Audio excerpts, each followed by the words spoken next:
All right. Hi, everyone. Thank you all for coming. I'd like to call this meeting to order. This is the September meeting of the Lincoln Park High School Local School Council. We're going to begin with a roll call. And so I'd like each member on the LSC to just state their name and their role on the local school council, please. Amy Zemnick, parent representative. Laura Yepes, parent representative. Good afternoon. Thanks for everyone being here. Paul Kendrick, community representative. Leslie Gonzalez, parent rep. Peter Talmers, parent rep. Alicia Hernandez, parent rep.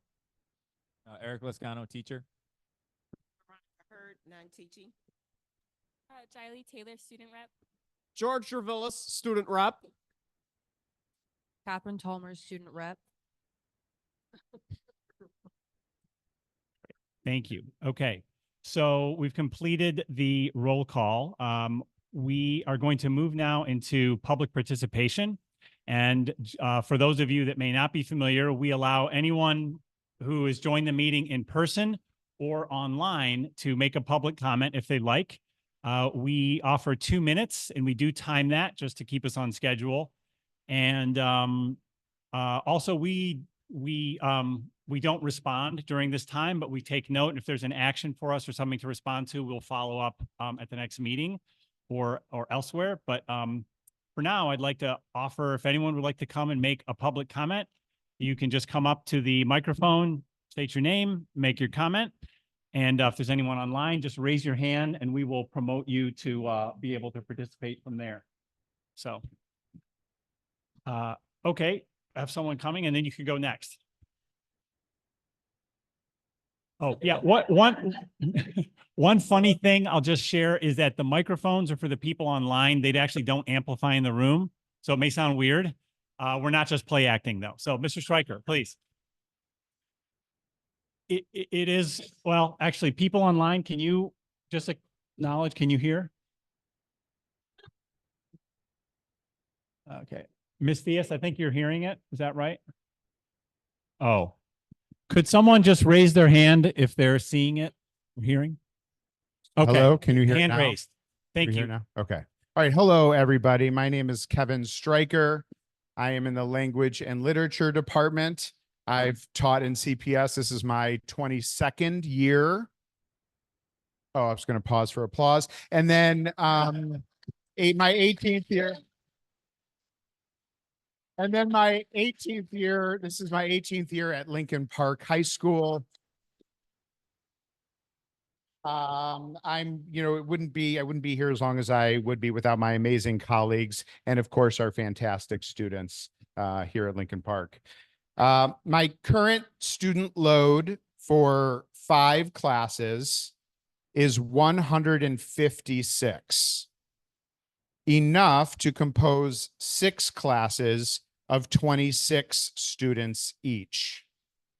The class sizes 1 of 30, 2 of 31, and 2 of 32 are the largest in size and total number of students I have had in 21 years in this profession. I know what goes into maintaining the level of instruction my students deserve, their parents expect, and I demand of myself. Achieving and maintaining these levels is infeasible with these class sizes and the total number of students. Notwithstanding the supplemental requirements of social and emotional well-being, IB diploma program assessments, and AP exams. I know you can all understand the constraints this situation would put on any teacher. Additionally, these numbers exceed what the CTU CPS contract allows for and thus require remediation. Despite what some may say, last year's contract is valid until the CTU and CPS agree on a next one. Although I acknowledge that there may not be anything you can do, I'm here to advocate for myself and my students. We've been here, my colleagues and I have been here for the past 4 years bringing up scheduling issues. The LSC often wants quantitative data. you cannot quantify the qualitative weight that this is on all of us. Thank you.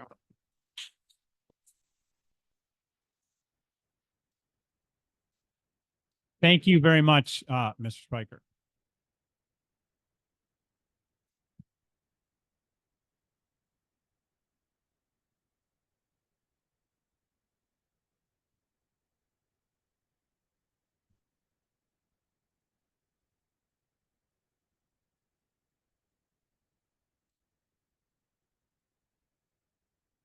Hi.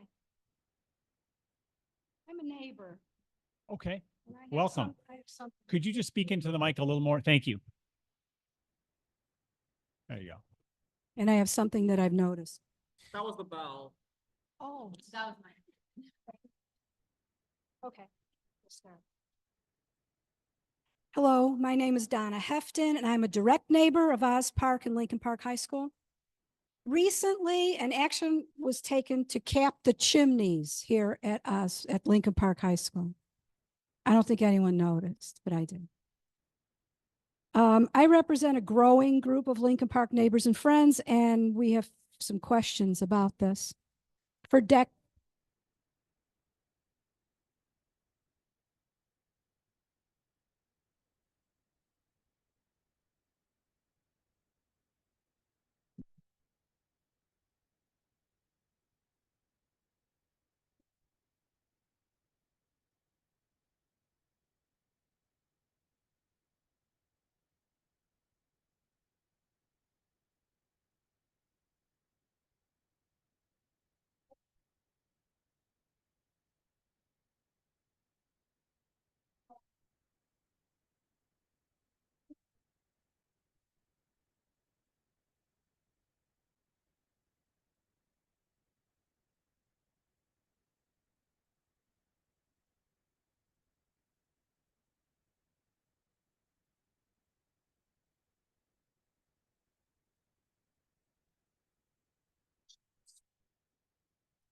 First concern.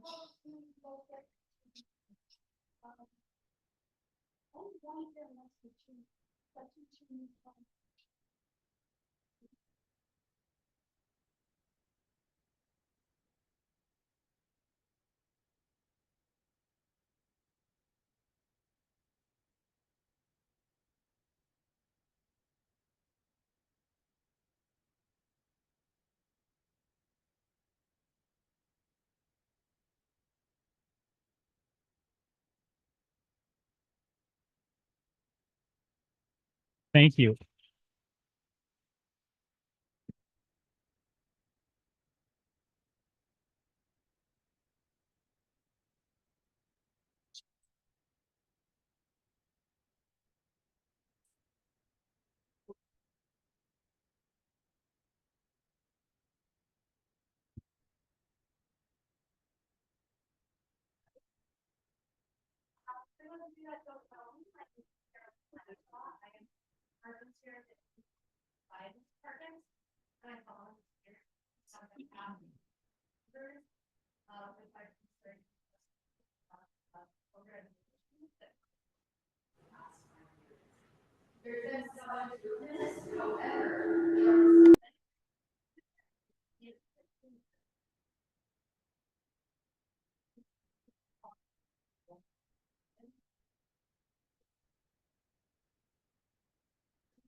You can read them for yourselves.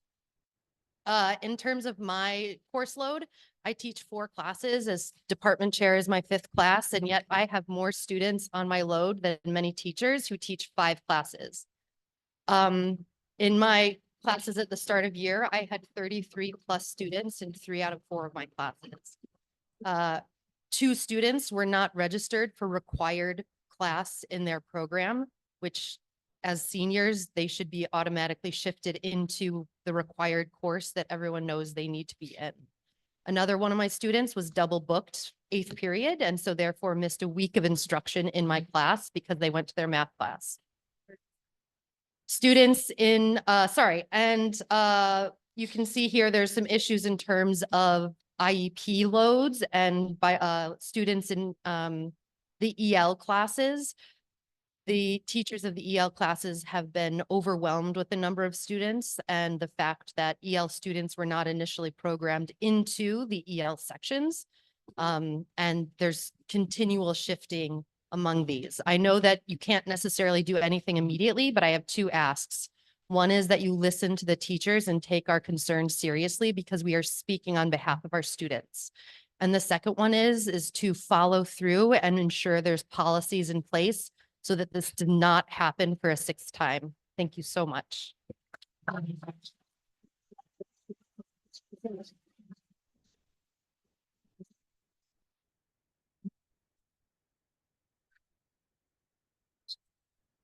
All right. Is there anyone online who would like to make a comment? Come back to anyone in the room. Oh, Mr. Drake. Okay. Hang on. We're going to have someone else here.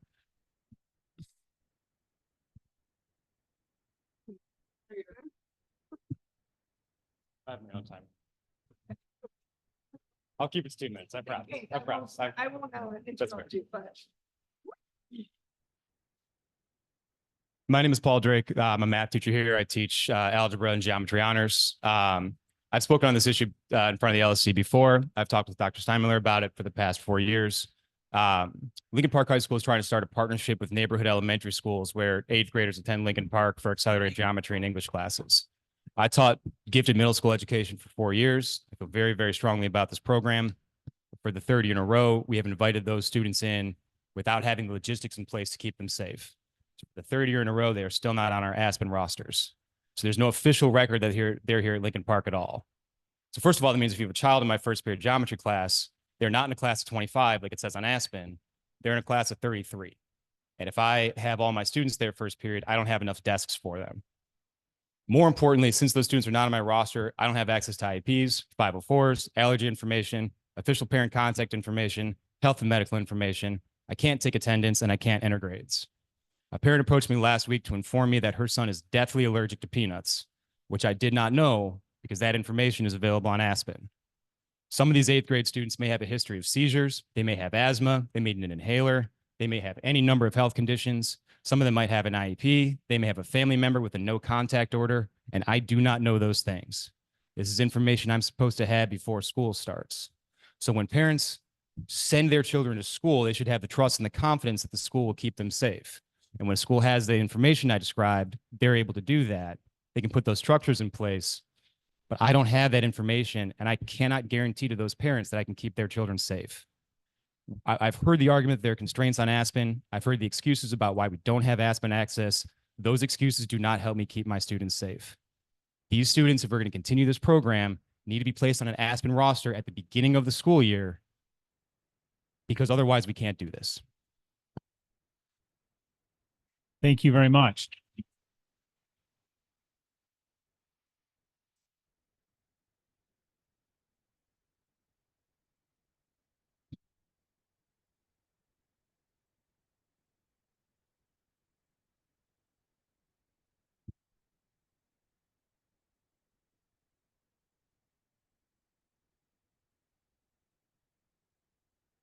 I know, George, it's a long, long day.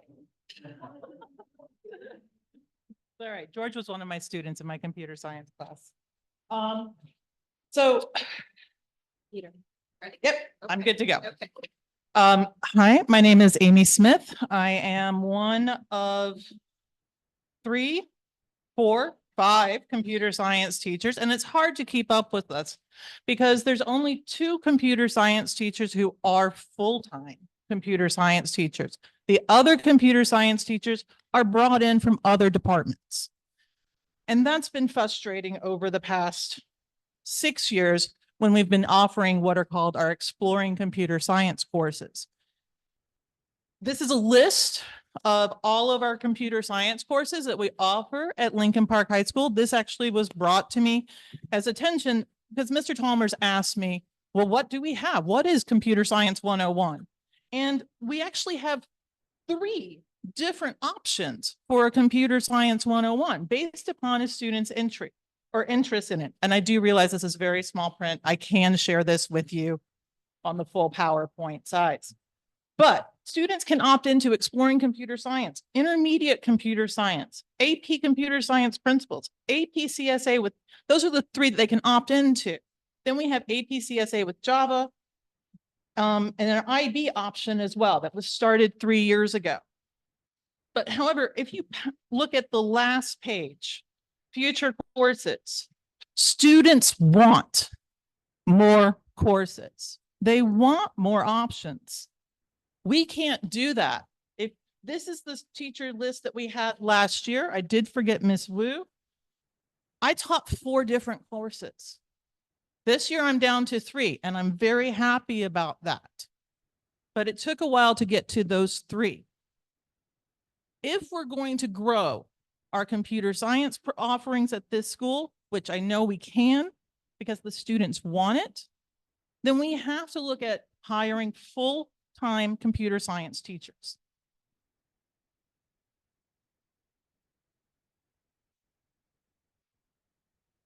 Thank you very much.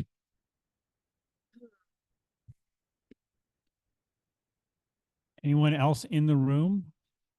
Ms. Theus, are you able to see if people have their hands raised? No one online? Okay. So, okay, Mr. Nostal. Hi, everybody. My name is Martin Nosadal. I'm our orchestra teacher, and I'm also filling in as department chair for performing arts. And we have been dealing with a lot in the performing arts department these past couple of years. All of our performing arts teachers are incredibly dedicated to our students and our program. They spend countless hours trying to make sure that our students have what they need. And for the last few years, because it feels like our schedule has not been put together in a timely way, we are spending time at the beginning of the year trying to chase down students who are put in the wrong performing arts class or who are not put into their performing arts class, and it takes away from the very finite amount of time that we have to support our students. And it doesn't feel like we are making the progress that we need to get our scheduling brought back within our administration and done in a timely way so that our performing arts teachers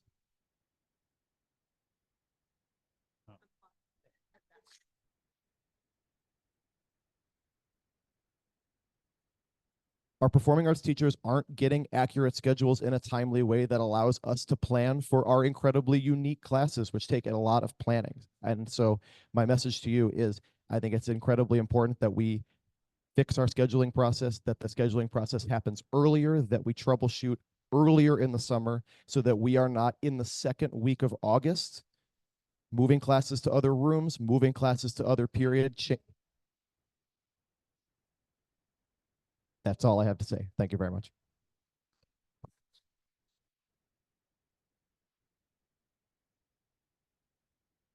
Thank you very much.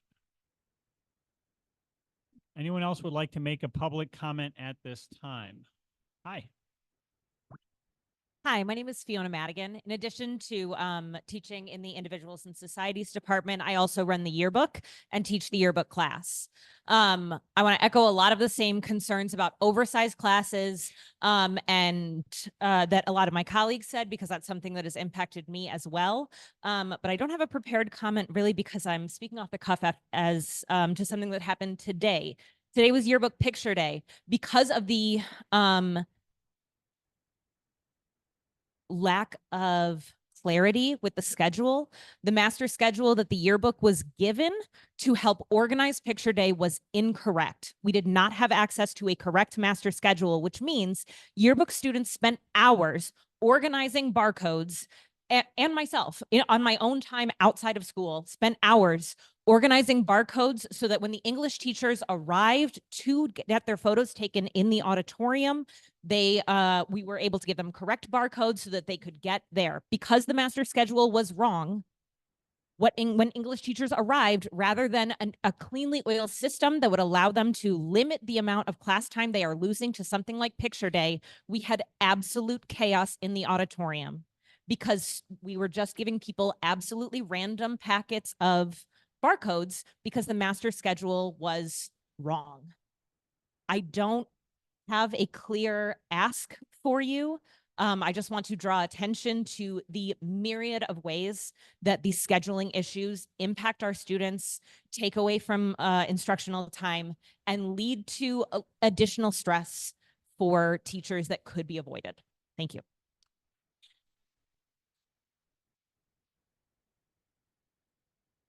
Thank you very much. Yes. Hi, my name is Kristen Bruscato, and I'm going to talk a little bit about my experience today with the picture day. But I want to say that this is my 26th year at Lincoln Park. Thank you.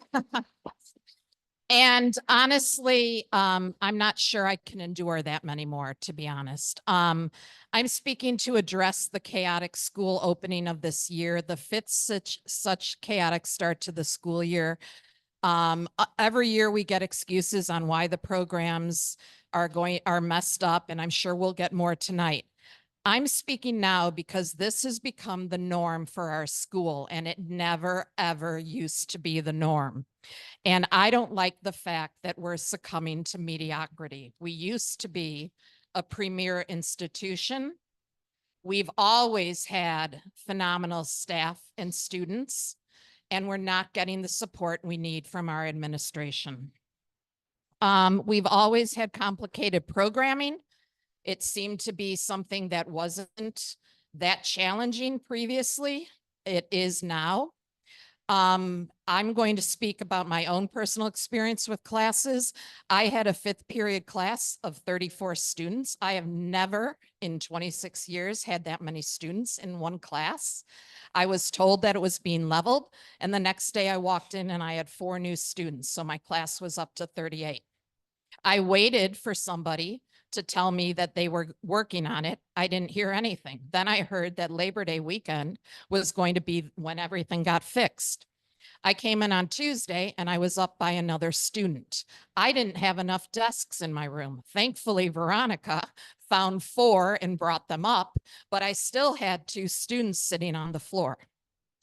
And while the admin and programmer were working on it, I didn't feel that they were on top of what the situation was. And I can't speak about the picture. Sorry. Thank you. Thank you very much.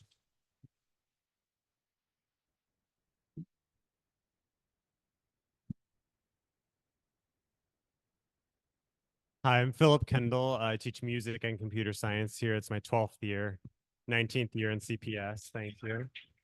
I also want to share about the harmful impact of a poorly constructed schedule and what the impact of what many of us see as avoidable scheduling issues and changes. For example, our AP Music Theory course was scheduled this year at the same time as some of our upper level performing ensembles, making it impossible for some of our upperclassmen to take both at a performing arts magnet school.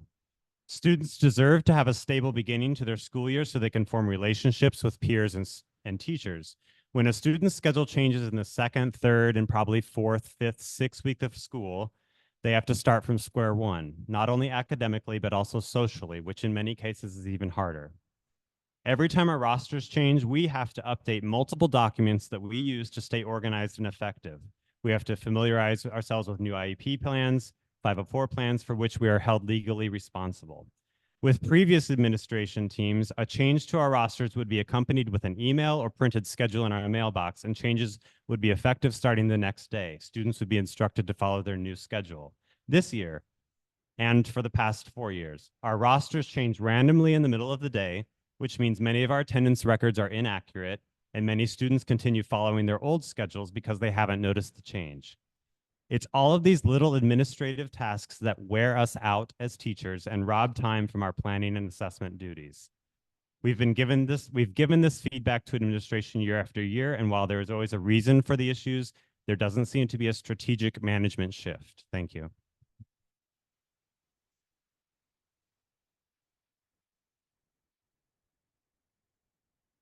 Thank you very much.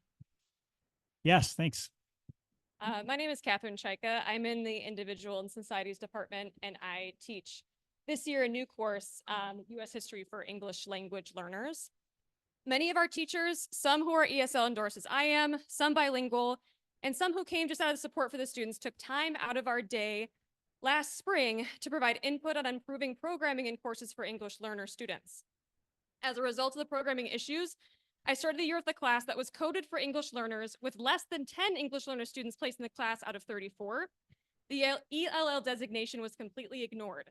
Later, I had a day with 50 students on my roster in that class, took my students to the auditorium to avoid a serious fire hazard. The next day, I had 42, and then another day in the auditorium.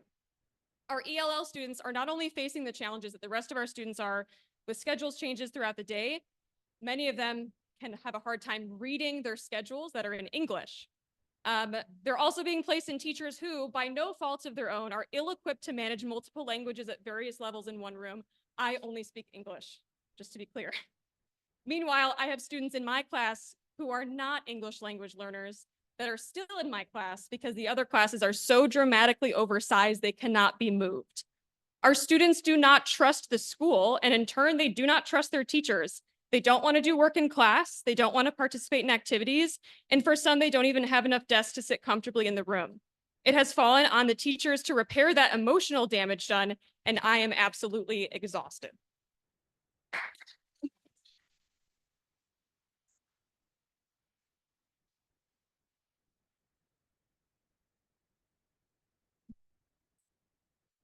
Any other of my kids' teachers want me to cut them off tonight? Anyone? No? No? Any other? Can we just ask if those of you who read specific statements that you either pass those to us or email them to us as well, so we have a concrete copy of those? All right, Ms. Theus, anyone online?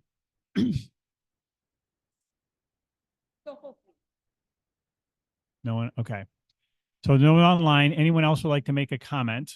Very helpful. Appreciate everyone coming up to speak. Okay, so we're going to move on from public comment. Our next item is to approve minutes from the previous meetings. So Alicia, our secretary, thank you so much for sending out drafts. We had 2 meetings July the 10th. One was organizational, and then we moved into some sort of funding. And then we have the August 8th meeting. So is there a motion to approve? Let's just do them all together. Approve the minutes from July 10th and August 8th that Alicia sent out. Is there a motion to approve? Mr. Lascano, is there a second? Ms. Hurd, okay. All those in favor of approving the minutes? Aye. Okay, it's unanimous. Thank you very much. The minutes are approved. The next is celebration items for Lincoln Park High School. This is the time when we take in each meeting to call out things that we see that are going well or went well or trending in the right direction or something worth noting. So I open that up to our LSC members for anything you want to celebrate. Teachers hanging in there, still showing up to class. That's something to celebrate. Carrying on. Yes, we have great teachers. Can I go? Yes, George. The fact that the 150th year anniversary thing that's the ball's been put to rolling on it. Sorry, those words came out all wrong. We got the ball rolling on the 150 years thing thanks to Miss Theus here. Thank you. Yeah. All right. Yep, and we're going to hear a little more about the 150-year thing in just a little bit from George when we get to the principal's report. Other things happening people want to highlight? Well, off-campus lunch has officially started. We all got IDs, and it's working on getting everyone who wishes to go out to be able to leave for lunch. That's great. It's great.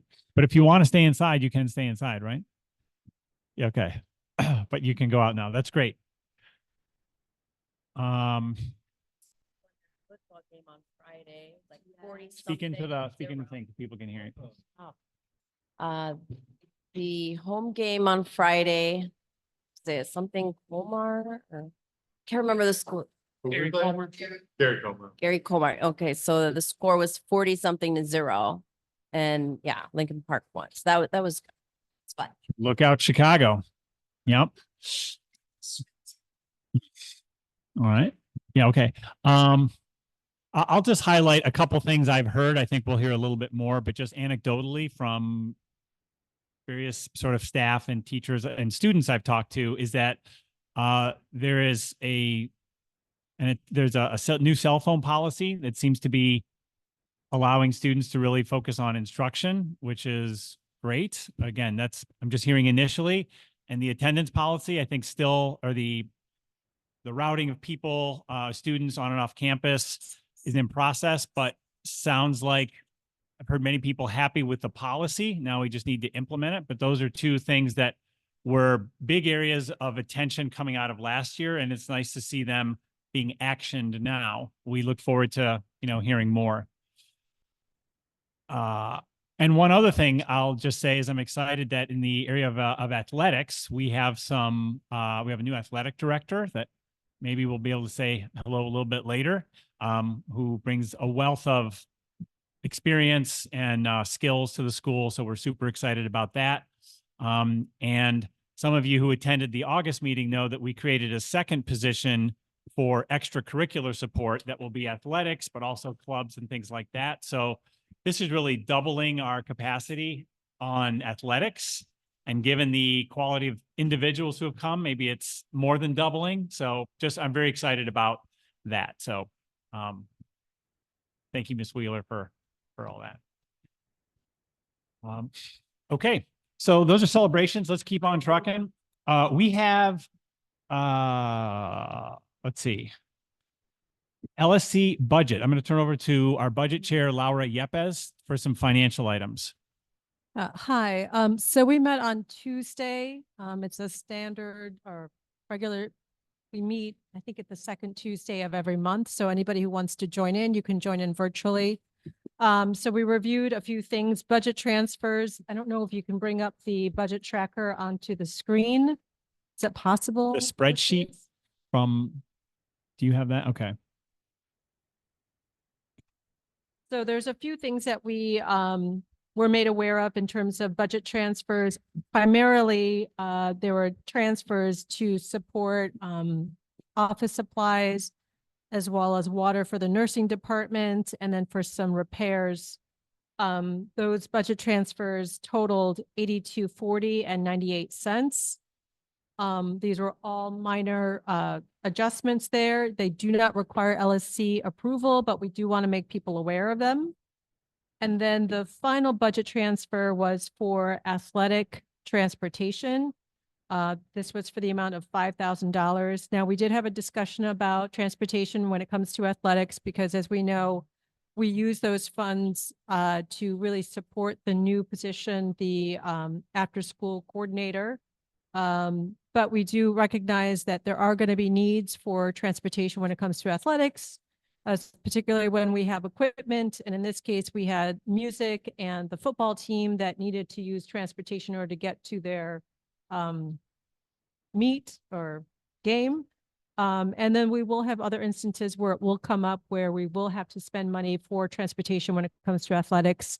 We're going to coordinate with the athletic director to kind of just, again, engage the parents to come up with carpooling or other alternatives so that we're not draining the funds for transportation, but we'll take it on a case-by-case basis. Yeah, about right. The other thing that we wanted to point out is that there are a few fundraisers that were requested. There are 3 requests, one from the majorettes, one from Yearbook, and one from the theater club. The activities, and I think we can bring them up here. We just want to make everybody aware they do require LSC approval for them to move forward.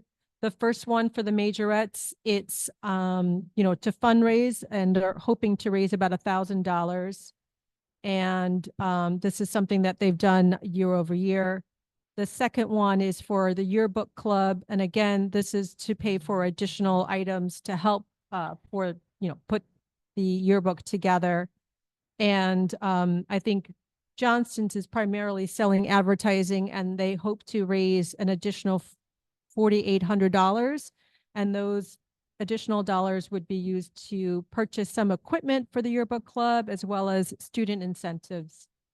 And then the final fundraiser that we have to approve is for the theater club. And it's again, a fundraiser to help pay for some productions. They're hoping to raise about $250. So I guess we have to put forth a motion to approve these three fundraisers. So does anyone Could I want just to? ask a question, Laura? We talked, recently about how in a previous meeting, we did a blanket approval for future fundraisers. Could you just remind people of what we voted on there and why we need to be voting on these now?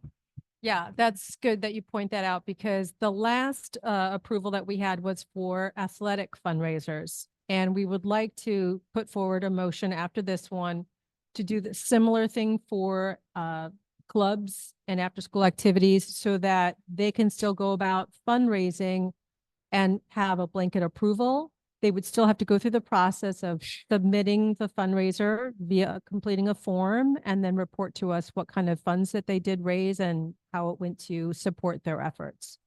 So because we don't have that blanket approval for activities or clubs, we do have to approve these three fundraisers. But then I'm going to put forth a second motion that we do approve a blanket fundraiser for activities and after-school clubs. Got it. And the main benefit of this is what? Why do the blanket approval? So that they don't have to wait for us to approve in order for them to start moving on their fundraiser. Right, because they have to then think months in advance to get approval from us before they can go start doing things. So it hampers their ability to fundraise. So what we did on the sports side is say, you can just go out, raise money. You still got to fill out the form and submit how much you collected so we can track that. But we're not going to slow you down.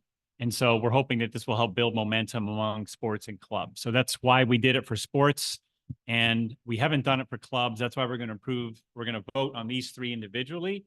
But then Laura's going to propose a blanket for clubs as well. So hope that just provides a little explanation. Okay, so I think you were asking for a motion to. I had a question. Oh. Just for clarity, the money for these three, where is the money going? So each one is going to go for their individual clubs. So the Majorettes is hoping to raise $1,000 and that would go to, let me see here, for majorette expenses for the program itself. That's So they're just the individual club accounts within the school, or where are they depositing the money? where the money being deposited. Yes. So we have, I believe, an account for Lincoln Park. That's where the funds go to, and they then select that money for their club. I mean, they don't have individual accounts. Is that what you're asking? Right. I think they have individual sub accounts, right? Within like clubs or something. I do believe that each organization has their own account. So when Majorettes does their fundraiser, it goes to their Majorettes account. So then they'll pull from there. When Yearbook does their fundraiser, only Yearbook can take from their account.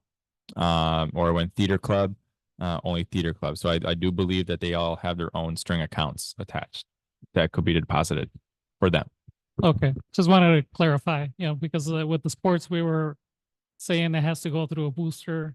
I just want to make sure that, we're clear on where the money is going. Okay. All right. Any other questions about the fundraisers? All right, so I would put forth a motion to approve these three fundraisers for the Majorettes, the Yearbook, and for the Theater Club. Does anyone want to second that? I'll second that. Second, okay. All those in favor? Great, those are approved. All right. And then the next motion that we want to present is for a blanket approval for after-school and club activities to fundraise. They wouldn't have to wait for LSC approval. They can go ahead, but they would still have to follow the process of completing the form and then reporting on the funds that were collected. And similar to what you just asked, those funds would be put into an individual account that they could use specifically for their purposes. So, putting forth that motion. Now we already have just a point of curiosity, follow through on these forms. Because, we've had a few games where we charge money for tickets and stuff. Has that accountability been going on on the athletic side? Has the accountability been going on for the athletic side? For, the games that have already happened? Maybe I it's a believe- process clarification, if I could just add, is that something that goes through the budget committee, or does that go through the administration around verification of funds received and all that? Yeah, we don't do the audit. We just know that, they are fundraising and that everything's happening through the school. Right, so.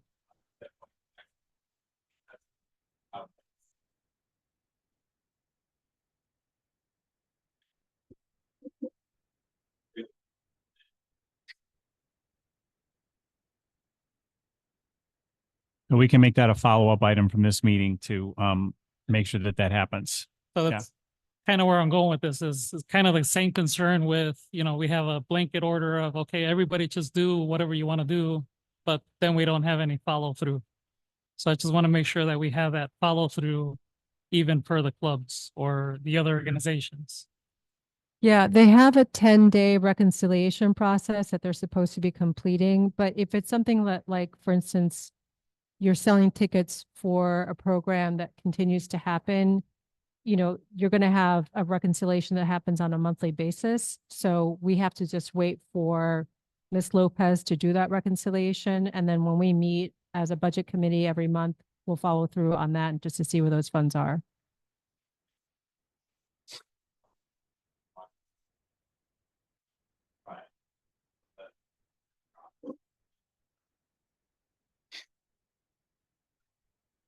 It should have dropped, but it's not like the reconciliation happens. I mean, it's a continual thing. So we have to wait for Ms. Lopez to reconcile all those accounts.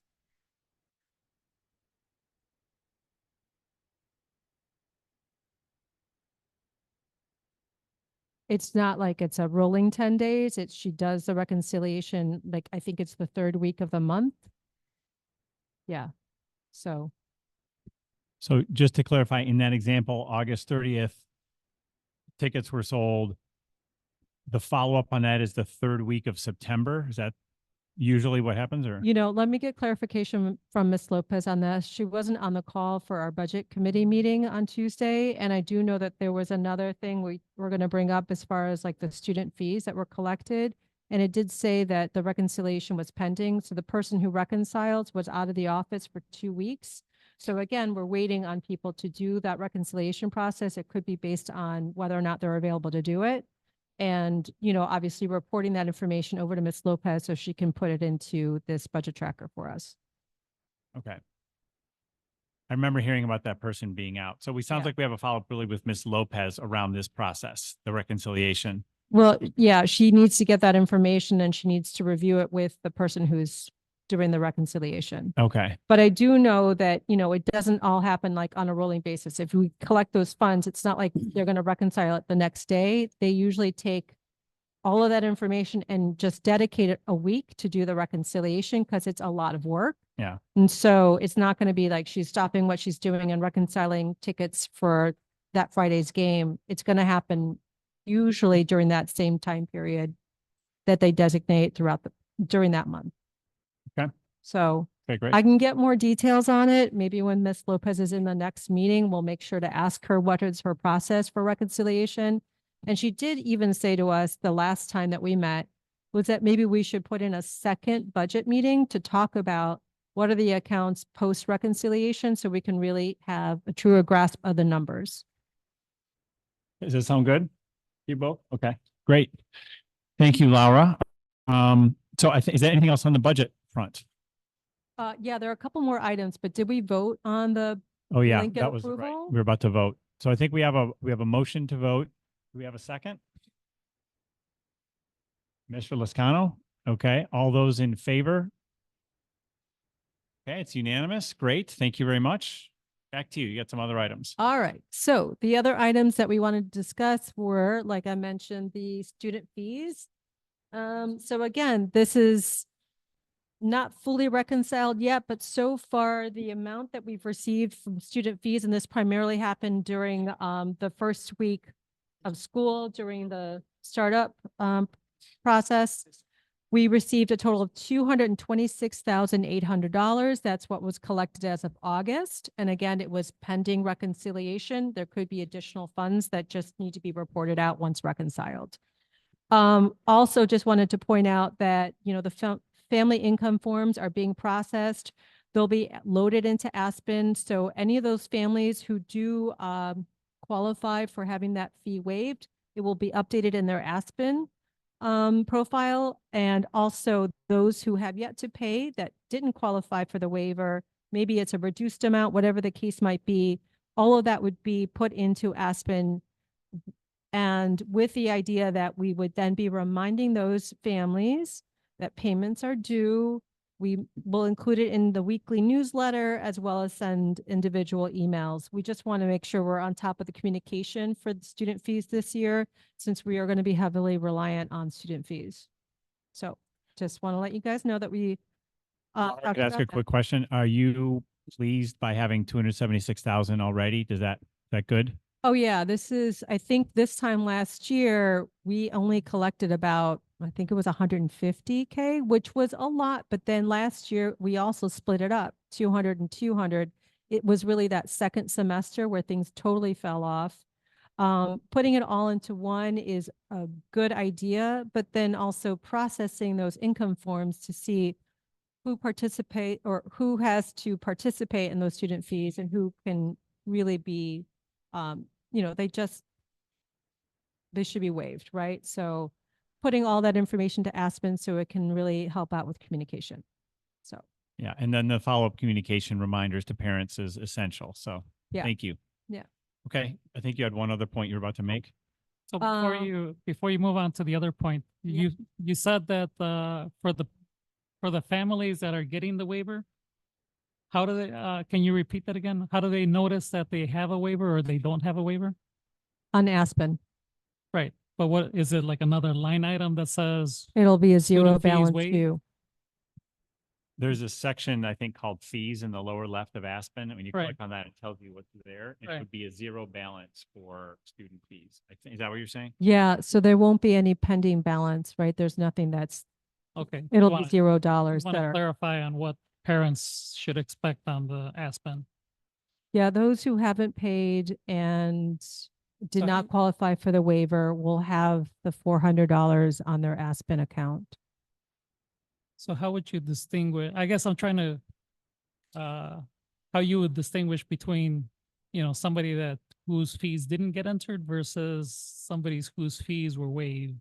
If your fees were waived, you wouldn't have you wouldn't have a balance on your Aspen account. It would be $0. Right. But I guess in both cases, you would have a zero. So I don't sorry? know how you distinguish between the two cases. Well, because if you didn't have your fees waived then and you didn't pay, you would have an outstanding balance of $400. Does that make sense? When you go into your account Yeah, and you have an I outstanding, understand you should see the 400 in there, but if someone got accidentally missed and, you know, their balance is zero, you know, you wouldn't be able to distinguish that from a waived student. I you guess know it what? doesn't matter I don't if know it's if they that put a family or- W and say that I think we can follow up with Ms. Lopez. Yeah, Because I I don't wrote know. her about this very issue and maybe they tell the parents that they But you- qualified. I don't know. It No, could you're be a supposed happy to fill family. out a waiver or a fee Right, yeah, waiver. yeah, no, I know, I understand that part, yeah. Yeah, and then you follow up on Aspen. You got to kind of keep checking, see if you win the lottery. yeah. How do they know whether they've been rejected or accepted? It'll either say 0 or 400. Right, but I mean, how long, you know, do they wait till the end of the school year to decide that, okay, I was rejected? When is you know, is there a cutoff date or Well, how do And families know?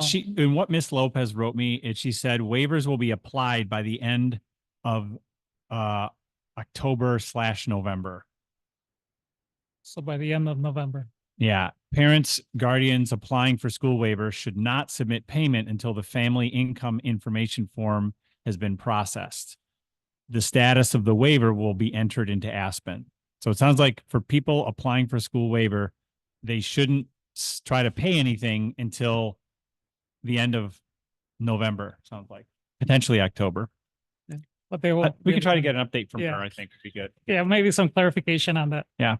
Okay. Sorry, Laura, for all the interruptions. Go ahead. Yeah, I wish I had all the answers. I don't. Yeah. A couple more things. So, Ms. Lopez did want to make sure that we had in the LLC minutes, some journal entries. Namely, we had to move, dollars from one account to another account. So Alicia, I have the notes here and maybe I can share those with you, but we had to move dollars from the athletic account to the athletic bus fund. And I think it's really moving it from one number account to another number. So it's $1,306.84. And again, this is all written out. Miss Lopez had just shared this information with me and she wants to make sure that it's included in the LSC minutes. It's moving from account number 24110 to account number 24148. And then the other journal entry was a movement of $11,816.01, which was the amount of money that was written in a check from the boys basketball team, that fundraiser amount. It's being moved into the school fee or the student fee account, which is number 26119, right? So we're moving funds from one account to another account.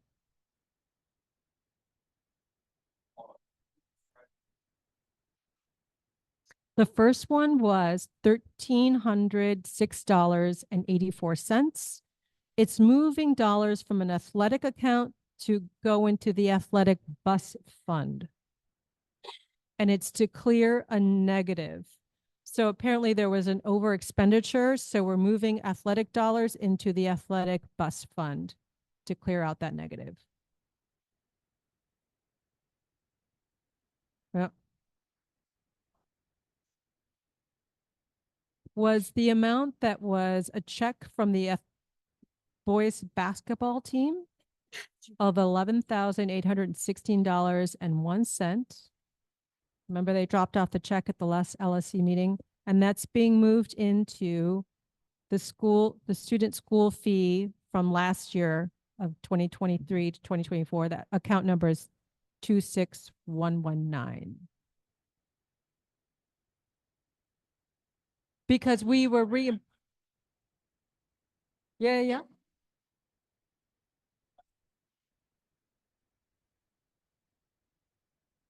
And got moved into the account that it. No, we didn't know any money to New Balance. That was the whole thing, is we Right. fronted the whole Yeah. payment. So the money, Right. Right.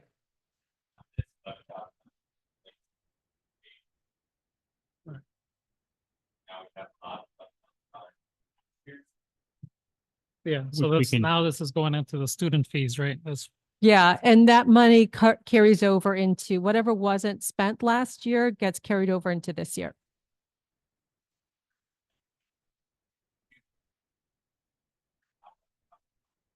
It would be to help fund for that athletic coordinator position that we approved at the last LSC meeting.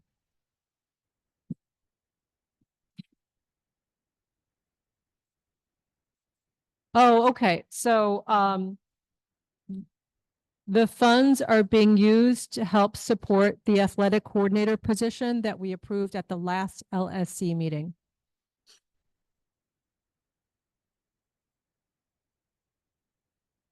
So basically, the money that was returned to or given to us as a check from the boys basketball team was returned back to this Right, school. last one. Yeah.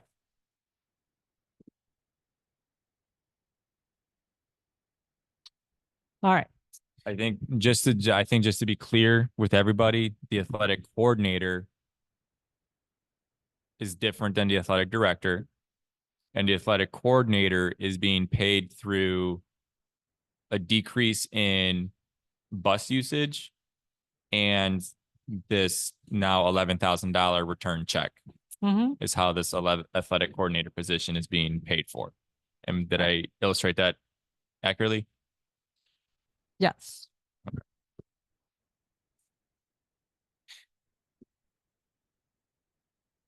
All right. You good? Okay. The question, Ms. Hurley, was, is the athletic coordinator full-time or part-time? It is a full-time position. Yeah, It is a and full-time I position. think I'd like to clarify too, I think it's going to be extracurricular coordinator. I don't know the exact title. Yeah, that title Primary keeps changing. focus on. Everybody Yeah, calls I it know. different. Yeah, I think the reason is that Event coordinator. athletics has the biggest need right now, but over time, we'd like that person to be able to help out with clubs or other activities. I that think are the actual extracurricular. title is like student life coordinator. Yeah. I've I heard think that is what they too, said. but the last yeah, I don't know the latest, but okay. Okay. Okay, so a little bit more from the budget committee. I'm so sorry. Feel like I'm monopolizing everybody's time. So I just want to make everybody aware of the check fraud situation that happened as well. Just want to clarify. So the student or the senior trip that happened at the end of the last school year, they went to Great America and there was a deposit that was issued and then a final payment that needed to be made. That final payment was sent to Great America, but apparently they never received the check because that check got, fallen into the wrong hands and was fraudulently cashed at a bank. So we had to reissue a new check. Now, this is something that as soon as we were made aware of it, Ms. Lopez immediately contacted CPS to report the issue. They are currently investigating the situation. And the hope is that they will reimburse for those funds. And also now Lincoln Park is part of a new pilot program to ensure that fraud, just to diminish the cases of fraud. It uses forgery and fraud prevention elements in this new checking system. And just so you know, obviously, when we issue payments, that has to be issued via check. There's no credit cards. There's no ACH payments that happen. It's all via check. So we have to take additional measures to make sure that we, try to prevent fraud as much as possible. Yeah, and just to clarify, basically the check was stolen in the mail. We mailed it to Six Flags and it never arrived there. So what CPS is doing is they're aware of this. It's been happening with several schools, is there are new paper checks that have certain watermarks or attributes that make them harder to forge and steal. Lincoln Park is now going to be using those checks to help reduce the risk of this. But that's basically what happened. We paid it and it never made it there. So it was stolen out of the mail somehow. And then the signatures were left there, but the pay to field was replaced with someone else instead of Six Flags. So they got all that money. So just so people know that's what happened. All right. All right. And then the last thing, honestly, final thing is the fundraising summit. We were supposed to get together on Monday to talk about, again, how to raise funds to help out with clubs. That was postponed until next Monday, the 16th. It's a virtual meeting. If anybody wants to participate, it starts at 3:45. But this is a great way for brains to come together, figure out how we're going to raise some money, because each club does require funds to kind of get off the ground. So it's going to be on the 16th, next Monday at 3:45. Okay. I think that's it for me. Great. Thank you, Ms. Yepes, for the financial updates. We now move to There are two things I wanted to point out on the budget committee. So one is, again, we have an invitation to join a virtual meeting that nobody has a link to. So please, once again, I request that the meeting notice be sent out to the LP community such that anybody can actually join the meeting. Because right now, nobody can join other than those that are in the know. So And are you on the budget committee? I am not. You're not. Okay. But, Okay, just check. We- Yeah, I think we should absolutely do that. We've said we would be doing that. So Yeah, we always get the invitation to join, but we don't have a link, so we can't join. You know what we could do is maybe just send out that invitation to the LPLSC Gmail account, so everybody has access to it. Well, it should be to the Yeah. LP community. well, we also have a process we started at the end of last year to post them to the community. And I think they started appearing in the weekly newsletter so that people could anyone could join, or the calendar. So let's take as an action item to figure out if we're going to use the newsletter or the calendar or both. Because Right. they should do it for all the Right. communities. Yeah, thank Yep. you. You got a second comment? Yes, a second comment. So in doing the minutes for the July meeting, for the special meeting, I think we have a technicality. So in the way we approve the student fees. So the technicality is we have a thing called student fees, the $400. So that's a very specific item that we call student fees. However, in the student fees section, we approved a whole bunch of other things that are technically not part of the student fee. So the graduation fee, the fundraisers, all this other stuff. So I think technically we should take a revote so that we have so we put it on the agenda, I guess, for the next meeting. I don't Okay, know. So was the motion that was made at the vote only for student fees? Well, the agenda item was only for student fees, and we have a thing called student fees. Okay, Um, but the vote was for more than that. the vote was for more than Okay, that. I will look So at that. That's a technicality. Yeah. That's what I'm saying is it's just a technicality, but I think we should clear it up. Okay, thank you for calling that out. That's a great catch. And that was the August meeting? That was a special meeting in July. Oh, July the 14th, right after? July Okay, 10th, yeah, 10th, okay. So it wasn't during the meeting, it was during the special meeting? during the special meeting in July. Yeah, not during the organizational, but the other one. One was at 4 o'clock, the other was at 4:30. So, Right. but yeah, okay. Everyone on the LSC approved those fundraisers, though, Right. right? Right. But And they've already communicated those out to the families and they're already starting to, right. No, I understand that. It's just a technicality. The agenda had the vote, and the agenda was only for student fees, not for all the other fees. Right. Technically, on the agenda, whatever we're voting on has to be on the agenda. And it seems like not all of it was. So we can take care of that. The next Right. meeting, we'll add that as an agenda under the budget motion to vote that. So thank you, Alicia. That's Right. good to know. Okay, anything else on budget? Anyone? Okay. So we are now to Friends of Lincoln Park High School, which is FOLPHS. And I don't know if someone is online sometimes. Colin O'Brien or Sarah Portugal or someone sometimes there. Is anyone from Friends of Lincoln Park High School on the call to make a comment or announcement?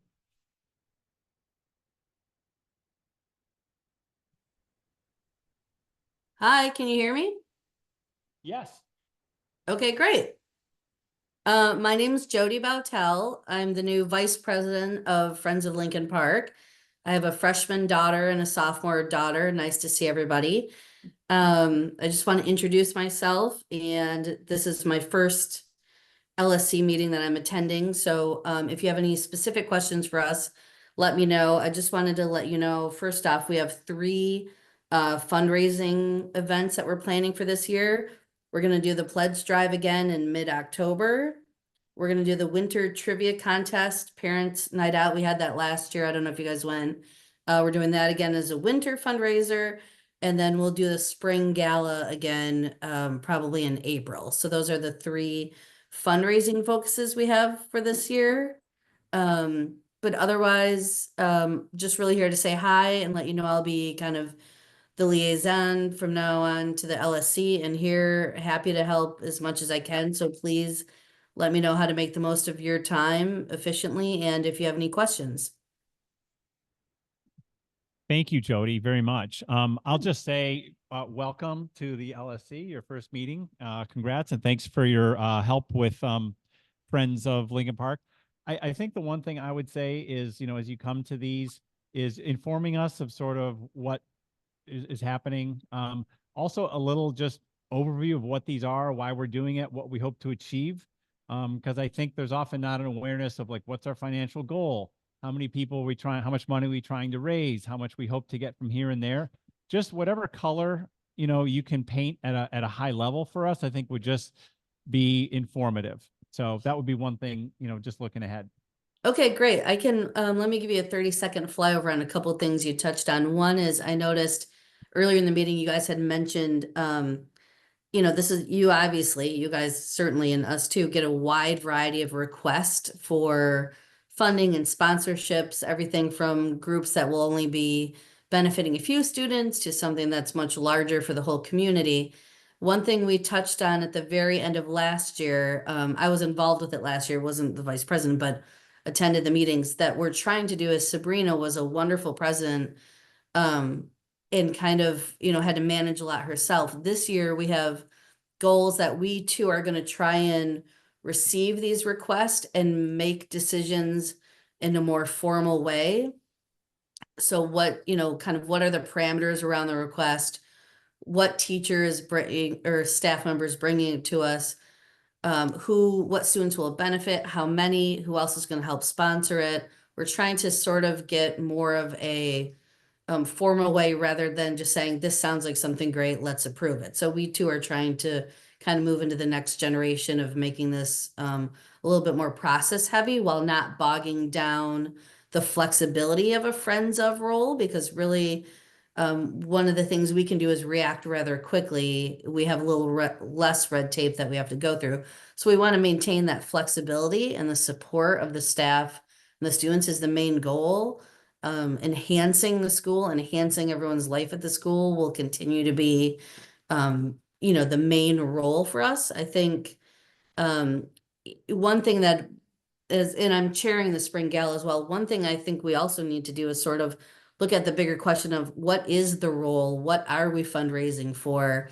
Is there a big tangible goal that we can help the school with, like the smart boards? Is it more to be reactive to the smaller groups that don't have the funding for it? And really wrap a mission around each of these fundraisers, because as a parent, I'm sure you guys feel this way too, when you're asked to donate to something, you kind of want to know what it's for, and it shouldn't sort of be for the school. We got to kind of have some goals around it. So we're trying to identify between what I would call a friend raiser, which is, get these freshman parents in early, feeling welcome, motivated to help, motivated to attend things in person. I say that ironically as I'm home doing this virtually, but really to get some momentum around getting more families, guardians involved so that we can raise more money to support more things, but also just have a really great community at Lincoln Park, which is what I think we all want to see as well. So we have some big goals. Colin is going to be a new great president too, and we hope to fill Sabrina's shoes, but we do hope to make this certainly a collaboration with the LSC and hear what you guys need to fundraise, but how we can also bookend that to make sure that we're kind of being responsive to everybody. That's super helpful. Just one other question, and then I'll open it up if anyone else has any.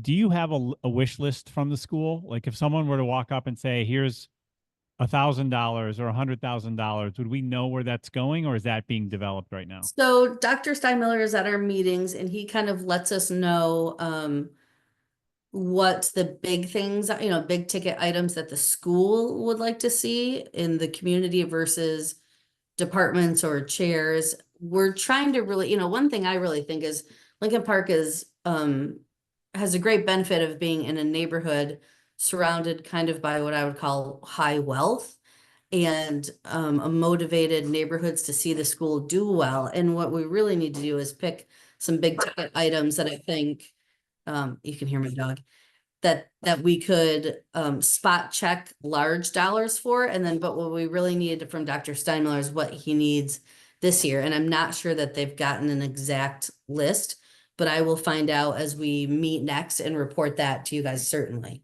That would be great, Because, you know, Okay. some people care about sports and they'll write a check for that. Other people care about something else and they'll do that. So just Yeah. understanding what that is, I think is great. Yeah, Okay. absolutely. Comments, questions from anyone else? If not, okay. So Ms. Theus, we are now at the principal's report. And so Dr. Steinmiller is unable to be at our meeting tonight. So we're now going to move over to the principal's report. And I think Ms. Theus, you are on point for that. You might want to mute me back as well. Yep. Thank you very much for coming. Appreciate it. Yeah, for sure.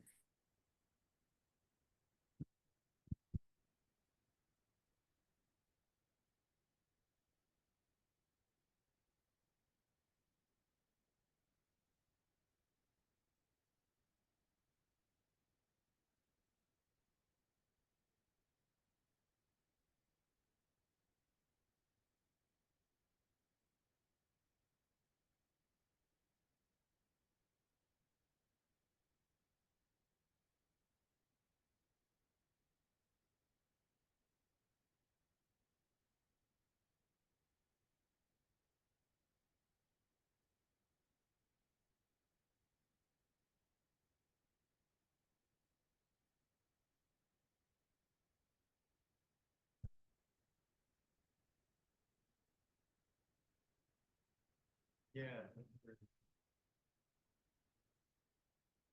Oh, what am I off? And just a second. At the end of my report, not at the very. So when I finish, then it'll be you.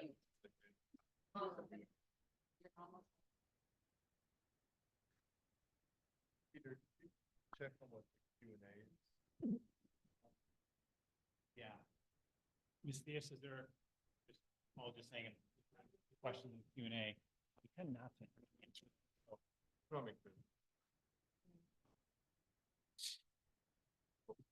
Okay. Can we hear online? Just want to make sure everyone can hear. Yep. We're getting a hands up. So thank you for acknowledging we can hear. All right, Ms. Theus. Excellent.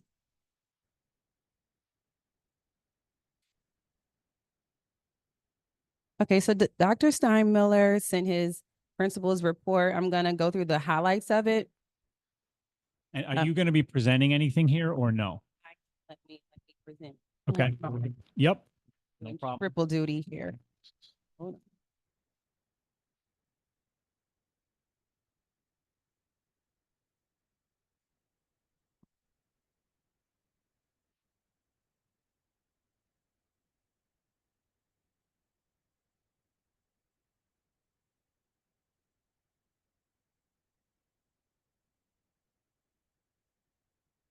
All right, so there's a number of can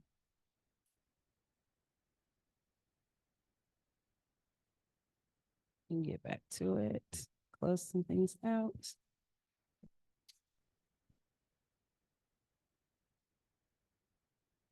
All right, there's a number of domains that Dr. Steinmiller has. I will go over them. So for organizational leadership, the big highlight is programming. We heard from our teachers earlier tonight, and there definitely are some gaps. I'll let Dr. Steinmiller and the programmers answer to those things specifically. But what he has is the overall highlight is week 1, there were gaps and missing minutes. That has been reduced down to 0. Week 2, which was last week, leveling some of the oversized classes that we heard about at the beginning. Week 3, we're still leveling and trying to make sure everyone is in the correct classes that they need to be in, and teachers are not over as much as we possibly do it. We know our enrollment has increased. So we just have to do the very best we can. I believe as of earlier today, we were at 2,177 students. So just shy of 2,200, which is about 150 students more than we had last year, give or take. Which is good, but presents problems also.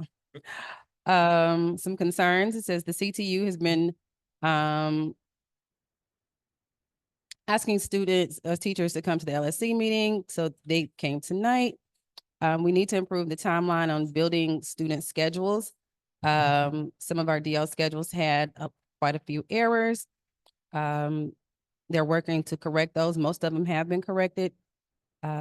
Moving forward, we want schedules to be completed before the school year lets out for next year. So before SY26 lets out, we want schedules to be completed. That way we have time over the summer to run tests and trials to make sure everything is right, make sure there's no conflicts, double bookings, gaps, things like that. Make sure co-teachers are in the classrooms that they need to be in to support the students in the way that they need to be supported. ELL schedules need to be adjusted to fit the ESL classes, and adjustments have been made to cohort those students during week 2, which was last week. Some classes are still oversized, as we heard tonight. Some of this is much of this is the result of increased enrollment in 9th and 10th grades right now. I don't know the exact numbers, but there's about for 10th grade, there's about 560 10th graders and about the same thing as 9th graders. Versus senior class is like 505, 504. So there's about 50, 60 kids more in the lower grades than it is in our senior class. So that, presents scheduling problems. It's great for our school, but it presents scheduling problems for us as well. Mr. Merle, Ms. Murphy, Ms. Wagner, Ms. Geekus, Mr. Conzen have been called in to, assist our programmer with scheduling concerns. It's a huge job for one person. And so we want to make sure that we support our programmer as much as possible. We are definitely right now waiting to the 20th day. I think today is day 14. So we have a little bit more time to wait to see what those 20th day funds are in order to see if we can, if we have funds to get another teacher for an OTH or extended day for teachers that have oversized classes, or teachers want to pick up a 6th class if it's needed in that particular area, or if we have enough increased enrollment to get another body in the building to teach. So we're just waiting for 20th day to come to see how those things, as we keep leveling as we go. That's the first thing with programming. Second thing, attendance. Our attendance policy, it's gone out, it's working. So the attendance office has collaborated with the security. We have new routes for lunch, new entries and exits for kids. We have people stationed in the mall area to go out for lunch. The kids exit through door 4, which is our auditorium doors. And to come back in, they come in through the 101 doors, which are the doors just north of this room. And so that has been working really, really well. It contains our traffic. So we know if you're going off campus, you're leaving from the auditorium, no matter where you go, even if you're going across the street to Ellis, you have to go right there and go around. So it helps us control traffic. They swipe out. It pops up that they're approved for lunch, and then they swipe back in. So we know who's leaving and who's coming, and it's not so much of a free-for-all. That has helped with our attendance tremendously for the first couple of weeks. We definitely want to keep that momentum and keep it up. Our attendance is now, at the time of this, was 94, right at 94%, compared to last year is 89.8. So it's a dramatic increase. Cell phone policy is working. We don't have much to say about that. Kids are in class, they're learning. We definitely don't hear as much from teachers in the way of it's impeding their instruction, and it's just impeding the learning environment in general. We have a new athletic director, Ms. Wheeler. She's been doing a phenomenal job just creating a lot of processes and structures into our athletic program. We have a phenomenal athletic program, and we just need a really strong director to bring some structure to it to keep pushing it forward. So I'm really, really glad she's here and helping us get things together. Ms. Diaz, would it be okay if she came and said a quick hello? I was gonna finish and then give her the mic. Oh, Yeah, okay. yeah. Okay, But she can have her own time. Give you 2 seconds and then you got it. You got it, AD Wheeler. Yes. Mr. Sorry about that. Latano, Mr. Savage, and Mr. Cromer are supporting athletics on Fridays and alternating Saturdays. They have been doing an amazing job, especially right before Ms. Wheeler came on board. We really didn't have a lot of help. It was me, and it was a whole lot to do. And so I thank them so much, making sure our boys are compliant and girls and are eligible and getting in those beginning of the year packets, because that's a whole lot to do. We do have, as far as hiring, we do have one more position that we are waiting to be cleared, and that's one of us, our science teachers. He's gone through the onboarding process. We're just waiting for talent to clear him to start. Yeah, all of our other positions are filled. Unit planning and TIA, the targeted instructional area, is what we're talking about for the ILT. That's been the focus for the year. Ms. Quadri is leading that work. She couldn't be here tonight, but she's really been doing a great job and corralling the ILT, getting them together, mapping out the plans for the visits, getting the rubrics set. And so those are coming up in the next month or so. The gate installation is supposed to start soon. ... And the bathroom renovation has begun on the first floor. So that's wonderful and amazing. I want to call Ms. Wheeler up to introduce herself. And then after Ms. Wheeler, I would like, I'm sorry. Yeah. Any update on the student life coordinator position in terms of where we are in that process? I don't know. They spoke about that earlier. And so Oh, sorry. I'm not sure where we are in hiring with it yet. I know the person that has to review our budget, make sure the money is where it is, was on vacation at the beginning of the year. And so I know they just got back. I think he just got back like last week, the beginning of last week. So I think he's catching up and we're somewhere in the pipeline. So hopefully within the next week or two. But it'll still probably happen right around that 20th day. So maybe 2 more weeks. Fingers crossed. She's been a great help though on the outside, still helping, doing everything she can. So that's great. So Ms. Wheeler, and then I just wanted to introduce our one of our 2 new APs to everyone officially. I don't know. Did you speak the last meeting? Just kidding. So we won't have to do that. All right. So AD Wheeler. Thank you very much. Oh, can you guys hear me? I feel like, no? Yeah. It's All for the right, people all on right. the I'll Zoom. go ahead and, Yeah, and thank speak you. into it. So thank you guys so much. I feel welcome. Ever since I've been here, starting the 30th of August, everyone has been very welcomed from the students. George and I are best friends. He come to see me every day, and we kind of talk about some things. And he knows a lot about sports, so I appreciate that. But absolutely, it knows a lot about sports. And so I am happy to be here. And if you know anything about athletics, you know, this is a tough time to come in, especially for our fall sports. Fall sports, you want to get going in June, July. And those of you, I'm sure everyone's been around CPS for a long time, staffing is an issue. We're such a large district. And with that being saying that, coaching and athletics is afterthought. So the focus is getting the teachers and getting the staff in so we can ensure that our students are ready for the first day of school. And so with coaches, it's pushing them back. And so I've been playing catch up, but like Ms. AP Thea said, we've had a team here and everyone been very supportive. And so we've been rocking, we've been rolling, and more than anything, we're making sure that Lincoln Park is compliant. Our coaches, for the most part, have been very supportive in getting that done. But the biggest thing for me is making sure that we have the proper coaches out there for our students and making sure that they have the opportunity.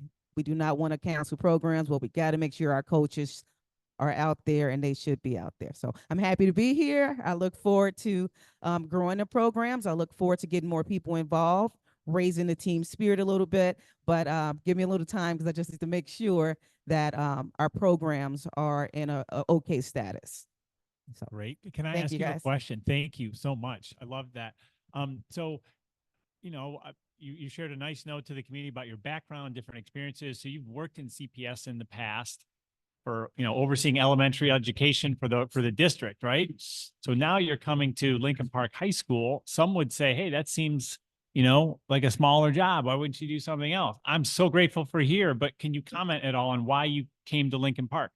Absolutely. I mean, at times you want to get down into the schools, You know, you want to give school support. I mean, working at the district level, oftentimes you forget about what's happening in the schools. And so for me, leaving CPS, actually, I left CPS 4 years ago during COVID, and I took a job in Tucson, Arizona, where I attended the University of Arizona and played basketball. So I took a job there to oversee their entire athletic program. So getting that experience allows me to bring best practices back to our schools. And so I'm happy to be here. So you do get someone that worked not just at the district level for Chicago Public Schools, but I had an opportunity to go to another school district in another state that is a very competitive state in athletics. And while there, I attended a lot of national conferences. I've taken some legal and some finance classes in school law. And so trying to make sure that I can bring you guys what is necessary to have a successful program. One thing that you guys have here at Lincoln Park, you have the athletes that are ready to compete. The biggest thing for us is making sure we're putting quality coaches and support systems around them. And so, yes, I don't see it as a drawback. My BA is in education. I belong in a school. And so I went out and got some experience, as I said, to be able to come back and give that support at the school-based level. Great. Thank you. Thank you.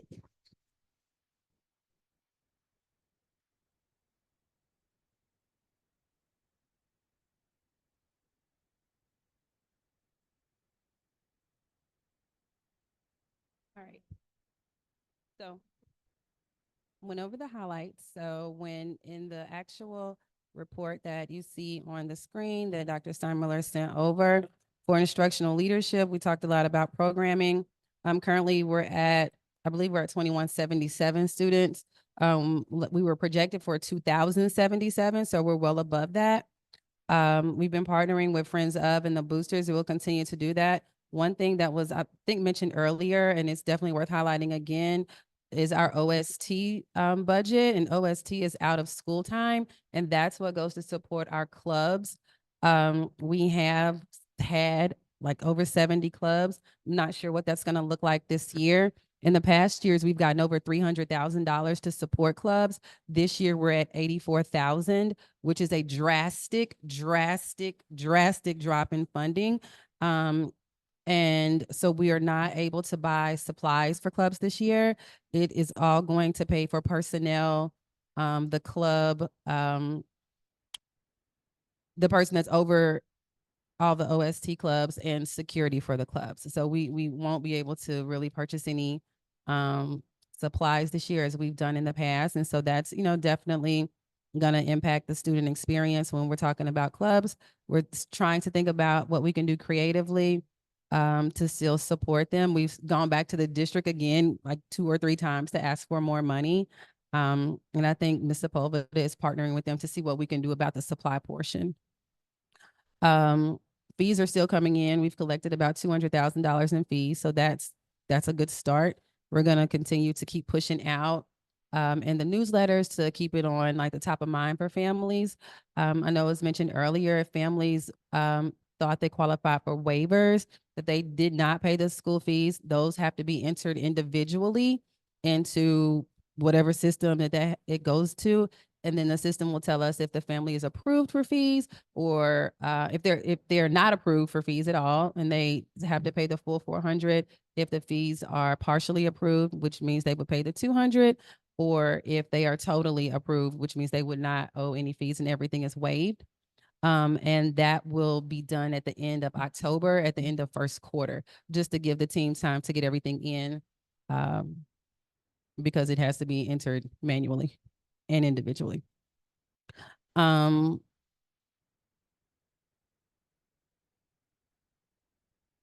think that's it pretty much for organizational leadership. For the instructional core, we have a learning walk that will take place on September 19th. For the department review is September 19th, and the actual learning walk is September 26th. Unit plans have been submitted, and so we have a huge IB visit that's coming next school year. And so we're making sure, last year we were going over unit plans, updating them and making sure that they were up to par with IB, and we'll be doing the same thing this year. Expectations for gradebook have been shared with teachers. We're asking that grades are entered weekly. All categories have grades before progress reports. This is we're at the end of week 3. So in 2 more weeks will be a progress report time. And we're still focusing on and stressing B's are better. We talked about our programming gaps. We hosted a district IB event on evaluation and a year-long preparation for fall 25. And that's the IB visit I just referenced. And our professional learning calendar supports that. We're giving teachers time to make sure they're meeting and updating their unit plans in preparation for the IB visit. We just heard from AD Wheeler. We mentioned that Mr. Cromer, Mr. Lizcano, and Mr. Savage have all been supporting athletics. So thank you so much. And we're waiting on that reconciliation of funds to open the extracurricular position. So, and that does happen around the 20th day. So we have another week and a half. We do have a temporary teaching assignment, a TAP for INS and one for art. For culture and climate, our physicals have been entered for the most part, unless there's some outstanding ones in the last day or two, and we're monitoring compliance on that. All teams can pay for uniforms except for donations. Some sell spirit wear as well. Talked about that. Attendance. Facilities, Dr. Steinmiller meets with the facilities team every single Monday to look at just our building, at the auditorium. We talk about the gym, the gate, like all of those things, you know, just the different things that we need around the building. He meets with them every single Monday. So those things always stay top of mind with him. And we make sure that we reach out to downtown if there's some things that we need or some things that need to be ordered or fixed or repaired. Says the gate posts were added September 7th and the 9th, so earlier this week. So hopefully it's coming soon. Auditorium, we did get a grant. We're waiting on the response from that. Do you know when we'll hear? When we're expected to hear?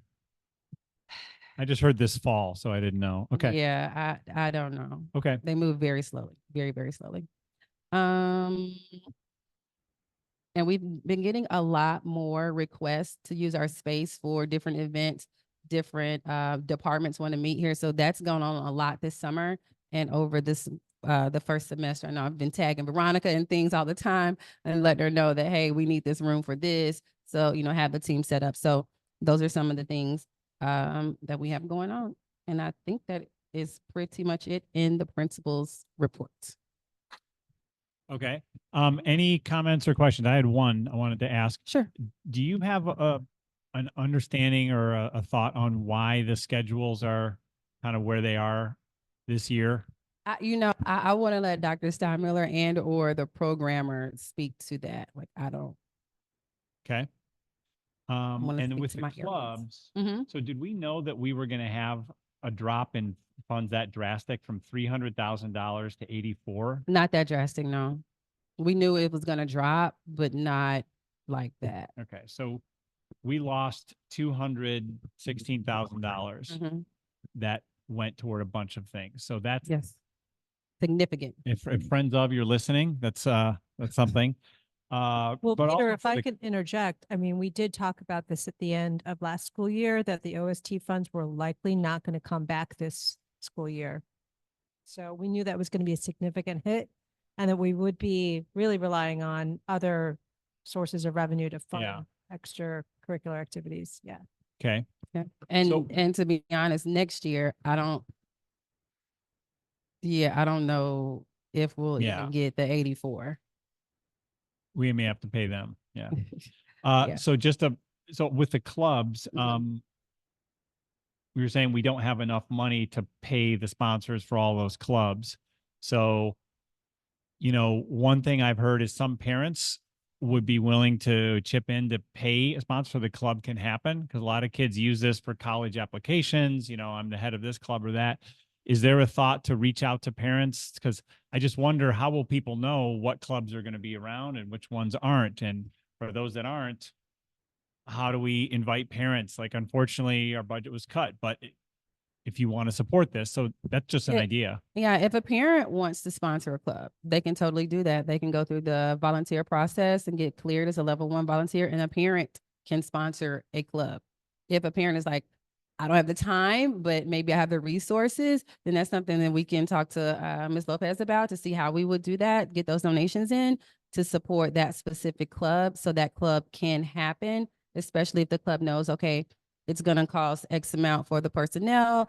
I'm going to need, you know, $2,500 in supplies to make this run. So overall, I'm going to need, you know, $3,500. And if there's a parent or a couple parents who want to, I'm sure we could absolutely make that happen, you know, to give these kids the experience that they deserve. One thing we did talk about was we have to be a club. We can't have a club run with 2 kids all year. You know, if there are clubs that can combine, then yes. If there's a club with 2 people in it, you know, maybe we can redistribute those kids into maybe another club that they're super interested in. Yep. And those funds can be redistributed somewhere else. Okay. And lastly, homecoming. Last year we had a homecoming parade, you know, throughout the neighborhood and community. What is the plan this year? Same. Same. Okay. Same. When will that be? So I sent, I think, some communication out today. I was actually waiting on the final approval from the alderman's office. They assured me that it would be approved. Now, I didn't want to send it out and say, okay, we're doing this, and then we don't. But when's next? So next week is Spirit Week. Monday is, I believe, Monday. Tuesday is Twin Day Tuesday. Wednesday is Class War Wednesday and a pep rally at 2:30 in front of the auditorium. Thursday is anything but a book bag or backpack Thursday. And sports will come and paint their banners for the parade on Friday. After school. Okay, great. Thank you. Yeah. Thank you. Question. Sorry. Just to because I don't really know about like the sponsorships for the clubs, like the 300,000 to 84. Where does that come from? It comes from downtown. Okay. Yeah. So like just in the annual stuff we get every year. Yeah. So that's not anything that the school puts money for. Right. So yeah. that money is given to us by the district office. They give it to all the schools based off, we put a proposal together and say, we have this amount of money, this need, we have this many clubs, this many sponsors, and it's going to take X amount of dollars to execute for the year. Right. They look at it and say, great. Last year, they were like, great, we'll give you everything that you asked for. Okay. This year, they were like, we don't have it. And so we can give you this amount. Awesome. Yeah. Well, I think to Peter's point, though, you said, you know, parents can sponsor, but I think you really raised the question whether we should put it out there to like ask them to of like, you know, newsletter, like a little more proactive. Yeah. And make them aware of this, that we got, you know, a 2/3 reduction in our club that might affect some activities. We're looking for sponsorship. So just maybe as like a newsletter item, I think could be good. I totally agree. All right. Totally agree. And then on the scheduling piece, you talked about this coming spring, like doing kind of a process where you can like test it out more and stuff. And our department chairs, teachers, could they be a part of that a They little are. more? They will They be. definitely Okay. are. Because like, yeah, there's some subtleties, you know, the orchestra teacher mentions and others that like, yeah, I just wonder, like a programmer might not know certain things, but like that person could catch it. So Yeah. how do we move things up so that they can catch like some of those finer points of The like, department chairs are involved from the very beginning with the programmer on programming and, you know, the nuances of, you know, if it's an upper division class, they all can't run third period because they might need both. And so they need to run third period and, you know, and sixth and, you know, seventh and first to give those students opportunities to take, you know, both classes and they don't have to choose. And so those are the things that's why we want, the goal is to have the schedules done by the end of the year so we can catch those things and we can redo them and we're not scrambling at the beginning of the year. I know you mentioned about the 20-day for the student count. Yeah. And there's still the oversized committee, right? No. No, not anymore. So is there any other way of trying to get? We don't know. That comes from the district. So they'll have to tell us. Okay. So there's no way of getting any additional funding Not yet. for teachers or anything? Not yet. Okay. And then the other question I had was, I don't have any personal experience on this, but on the new checking in and checking out for lunch. Yeah, I heard some comments that there were long lines to be able it to was just get the in and first get day or out. two. Is it just the first day? was So just the it's first not, day. not an issue now? Nope. Okay. And then the last thing was, I like that, we're putting some of the scores on the newsletter that Yeah. comes out. Mhm. But I don't know if can we put scores for the other teams also, and then also If the coaches give them to me. yeah, and then also for the website as well, because I think that would also be a good marketing thing for Yeah, the school. we're getting it together. You know, there are some other higher needs than putting a score on the Right. website that we have right now. And so once we get like the structure and infrastructure really, really solid, then we'll be able to, and those are some of the things that when we get this second position in the athletic department, we can divvy up those things. But we want to make sure our teams are compliant and our coaches are too. So in the absence of the website right now, I know a lot of people, see the newsletter, so I put them in. I generally go to the football game, so I see the scores. But yeah, if the coaches send them to me, I have no problems updating that. Okay, well, as long as we have visibility and Yeah. we're working on towards Yeah, working on these things. All right. absolutely, Thank you. absolutely. Yes, ma'am. One more comment. So with the homecoming happening next Friday? Saturday. Saturday. I know that there's been, there's going to be a homecoming dance and Yeah. everything's been already arranged. So we had a date for that for a while now, right? Because the venue's been secured. So let me ask you, when you're waiting for approval from the alderman to do the parade, when was that request issued? So the homecoming date was finalized maybe like a week or two before school. Our initial thought was we did not necessarily want that date because it's really soon. It's really early in the year. But to get the date that we wanted, we would have had to get 3 other schools, 5 other schools to agree to a date change. Right. And or a time change. And CPL they were like, it takes too much to do that. We wanted an October date, and the way that the games are scheduled this year, we don't really have any control over that. The only control we have is the first 2 games last week and the week before. And from this week on, our schedule is set. So they give it to us. So we don't have a lot of flexibility. And this year we had a lot of Saturday evening games, which makes it difficult to do a home. We tried a homecoming on Friday last year and it was abysmal for attendance. So we're not doing that again. So we didn't really have a lot of flexibility on when the game could be. It was either the first game or this game, or we would have had to have homecoming on a week. The dance would have been on a week different from the actual game, and we didn't want to do that either. Okay. As far as the alderman, I had to like make a call like outside after I sent like, hey, this is what we want to do. I didn't hear anything. So I had to call our trusty, wonderful friend, Brad Kessler, to put a call in to say, hey, they're not responding to me. Can you see? And then they got back to me. So last year didn't take long. It was like a day or two. But that was about a week and a half ago. Is there a way you could put out a flyer as soon as possible and get that, and we can get that to the Yeah, I have one. elementary I was schools? just like to the who? To the elementary schools, because I think it's fun for them to come and watch if they're, I don't know what time's the parade, like 3:15 or 3:30? Probably closer to 4. Perfect. They can all walk over after school. I mean, and if watch they the game. want to, I don't have a problem at all. Yeah, I think it would be a great thing. And Paul, maybe we can work together to get those out to the elementary schools ASAP.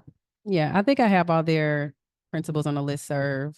Well, I think maybe getting them to like us, and we can get them to the parent organization so they can push it out. Cause Love it. I worry about it It's getting. sitting in an inbox. Yeah. I'll send it. Yeah. Yeah. Thank you.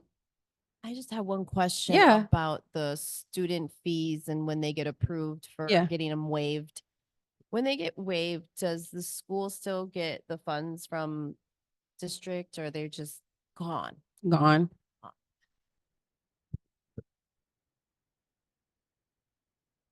You know what percentage gets waived?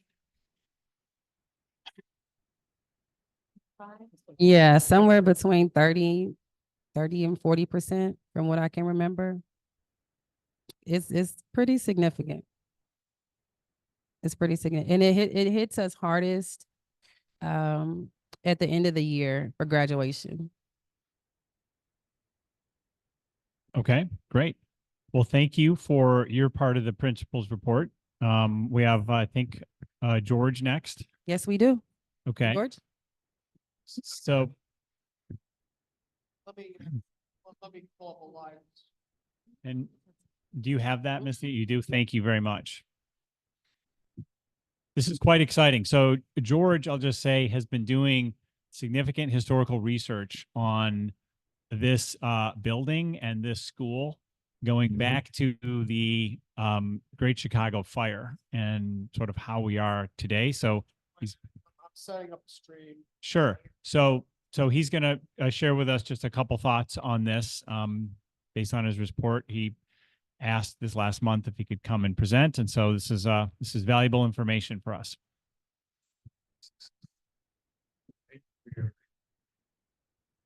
While he's pulling up his stream, George also designed 2 logos for the sesquicentennial logos Oh yeah. for us. We had a student homecoming spirit meeting Monday night, and he showed it to the students, and everybody was very, very excited about both of the logos. Which one? Because I can control it for you. Oh, I have to be in front of the podium? Yes.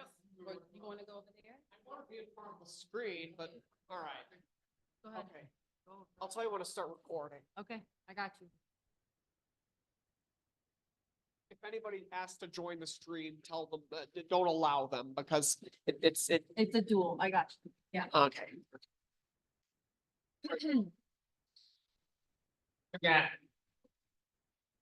You want me to start? Yes. Okay. 3, 2, 1. Wait, it's loading. Okay, you're live. Hello there. We are now 150 years old as a school. Let me tell you our story. We were founded in 1875 as North Division High School.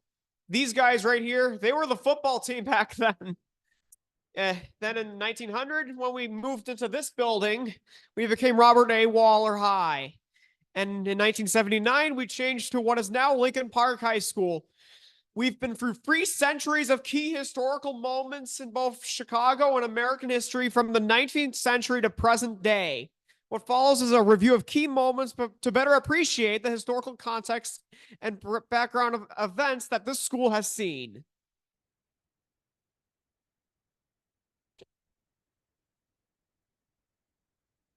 In 1837, we became a population of over 4,000 people as a city.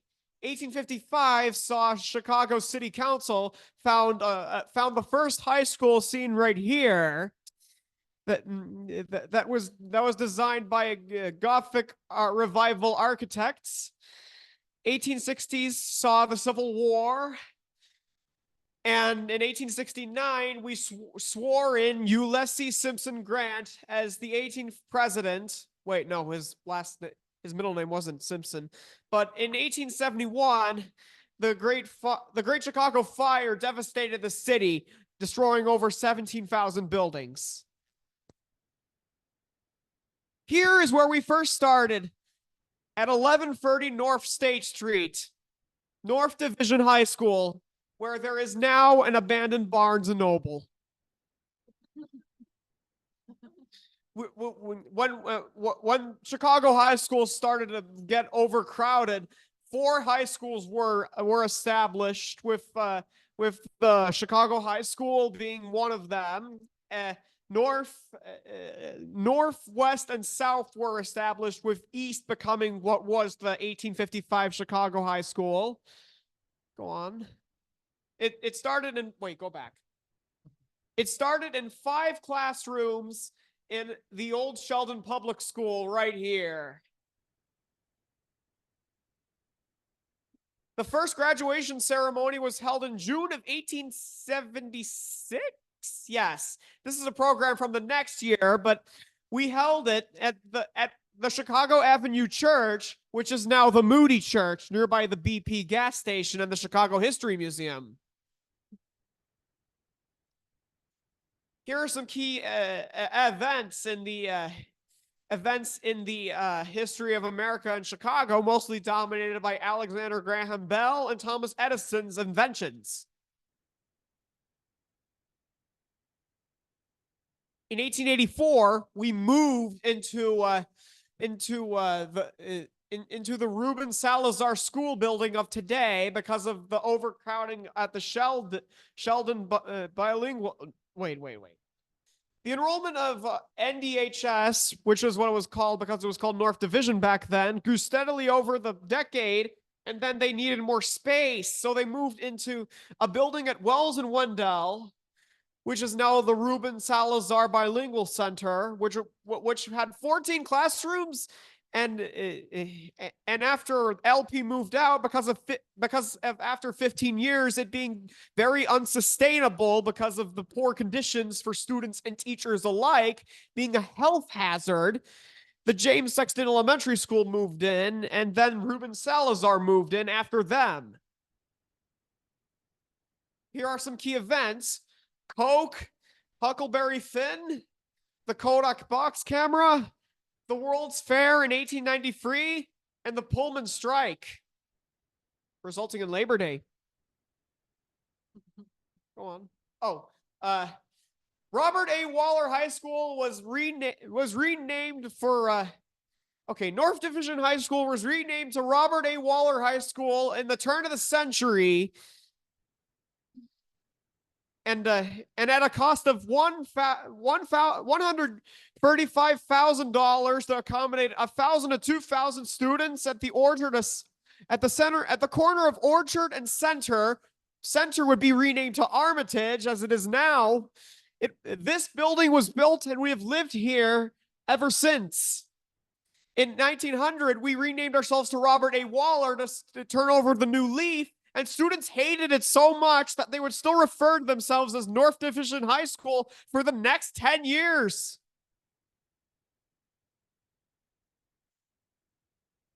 You know how our school has a very good football team? Well, back when we first moved in, ours was even better.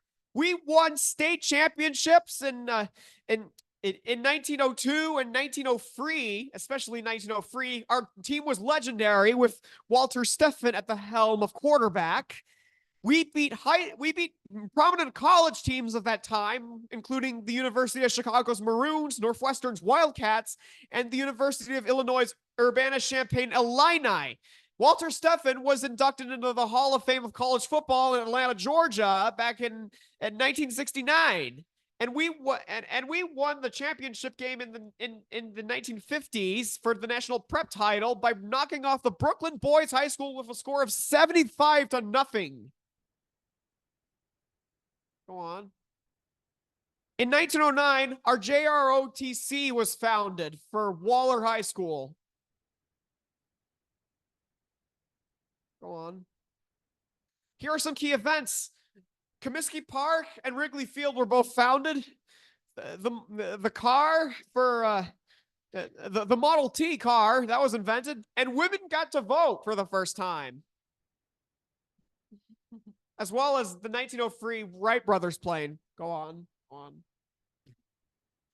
1938 saw one of the first of two expansions to the Waller High campus, which gave us a new science rooms, 2 new gymnasiums, the one we use today, a swimming pool, which I think we still use today, and the original gymnasium we had is the one we use as our cafeteria. It was slated to open in 1928, but the stock market crash had other plans. Key events include the Great Depression, the Century of Progress World Fair in Chicago, the CTU being founded. Yeah, go on. TV was invented in 1927. And in World War II, we were a military school. The JROTC was dedicated to fielding the best men to serve in World War II to fight the Nazis and Hitler in Europe. And the senior class yearbooks would have quotes dedicating service to would have quotes for the wishing luck to the soldiers who would go to war. They graduated, yeah. Here are some key events in the 50s. The Vietnam War, first effective polio vaccine, Disneyland opening up, JFK, Martin Luther King Jr., Rosa Parks. The third building expansion, which some of us enter in through, was added in 1961. 1968 was a time of turmoil and change in America for many reasons, such as the Vietnam War, the assassinations of Martin Luther King Jr. and Robert F. Kennedy, the riots at the Democratic National Convention in Chicago, and terrible race relations. A legacy of the student body's voice being heard. In the wake of the assassination of Martin Luther King Jr. in 1968, student activists saw some of their demands for curricula and teachers that explore Black and Latino culture became realities. Waller was one of the first 4 Chicago schools to get curriculum dedicated to that. 1972, a Waller satellite school that is now defunct opened at 800 North Clark to help alleviate those tensions. In 1964, President Lyndon B. Johnson signed the Civil Rights Act of 1964. We put a man on the moon. The Watergate scandal rocked the Nixon administration off the boat. Roe v. Wade was drafted. The Willis Tower, which we like to call the Sears Tower, was built. The Apple computer was founded by Wozniak and Jobs. Star Wars premiered. We elected our first female mayor, Jane Byrne. And at one point, it's hidden by the Zoom bar, but somewhere around there, we have the freshman building being founded. Margaret Harrigan, she is very special. She saved Lincoln Park High School. It was in terrible disrepair. Attendance was poor, grades were bad, staff morale was low.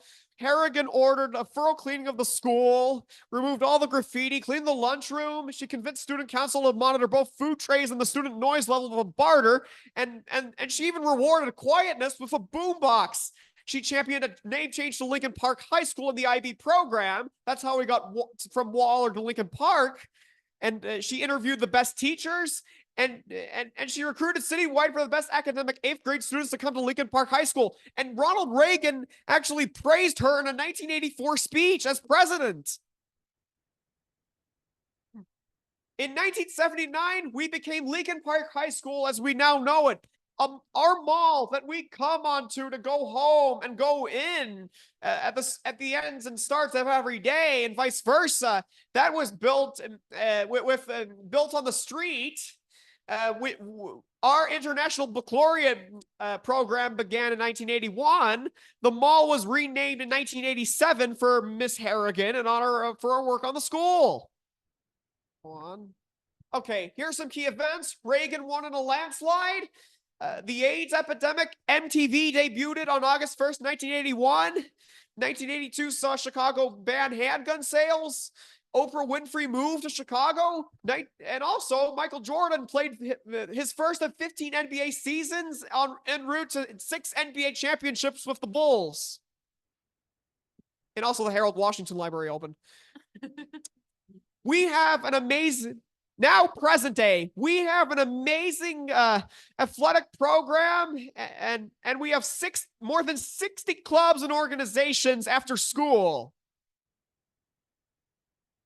And we have academic excellence. We are part of the top 3.7 of U.S. high schools, according to U.S. News World Report. It's diverse academically, ethnically, and socioeconomically, and committed to developing caring, open-minded citizens of the 21st century and beyond. Sorry I stuttered so much, but thank you all for listening, and may the next 150 years be better than ever.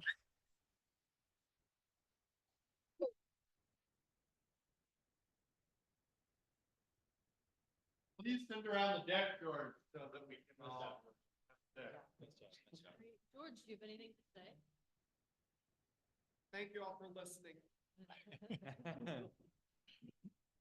Well, George, thank you for the fantastic presentation, but also for the intensive research. I learned a ton. And as Mr. Hendrick said, probably if we could, George, would you be okay sharing that presentation with us? Oh, okay. Actually, can we share it in an email for the whole Yeah, I LP think, George, community? I think we should look into communicating this to the school community, you know, send it out maybe in the newsletter or something. My computer's about to die, so. Yeah. Oh, yeah, I'll Okay. grant you guys access. Yeah, she has it. Also, Mr. Steinmiller does too. And Peter, I sent it to you, to your email too. That's true. That's true. Okay. Great. Well, we'll get it out there. Thank you, George. That was really, really interesting stuff and a very, very rich history. A lot to be proud of. So thank you for your leadership in that work. Okay, we are now down to committee reports. And I think some we've sort of hit already. I know that there are a couple students that have other commitments. So I'd like to see if we could have the student voice and student life go first, if that's okay. Are you ready? Or yeah, okay. Sorry. Okay. Do we allow eating in meetings? I don't know. No, kidding. Go ahead. Yeah, right. Excuse my school day. Okay. Okay, so first things first, I just kind of wanted to report that we are we're still thinking of doing an advisory board. We do still need to ask Ms. Glens for the list of last year's advisory board. Since we're all new, we thought it would be a good idea to have some teachers who had previously done it work with us to help us like just kind of moderate what's going on at SVC and like help us prepare things for the LSC meetings, stuff like that. We do need to ask Ms. Glens for the list because we've been a bit preoccupied with the full startup of school and like the starting of the SVC, which I will get to in a second. But I did think of maybe reaching out to all of the teachers to ask if they would like to be a part of it. I know Dr. Steinmiller sends out weekly staff emails, so we were thinking maybe like a little note from us just at the bottom, or if it's not possible, if those like have to be solely from him, we can maybe do like something in the newsletter. Yes, okay. So we had our first student voice committee meeting on Monday. We had a lovely one person join us. It was awesome, but he did give us a lot of things. It was incredible the amount of information we got from one student.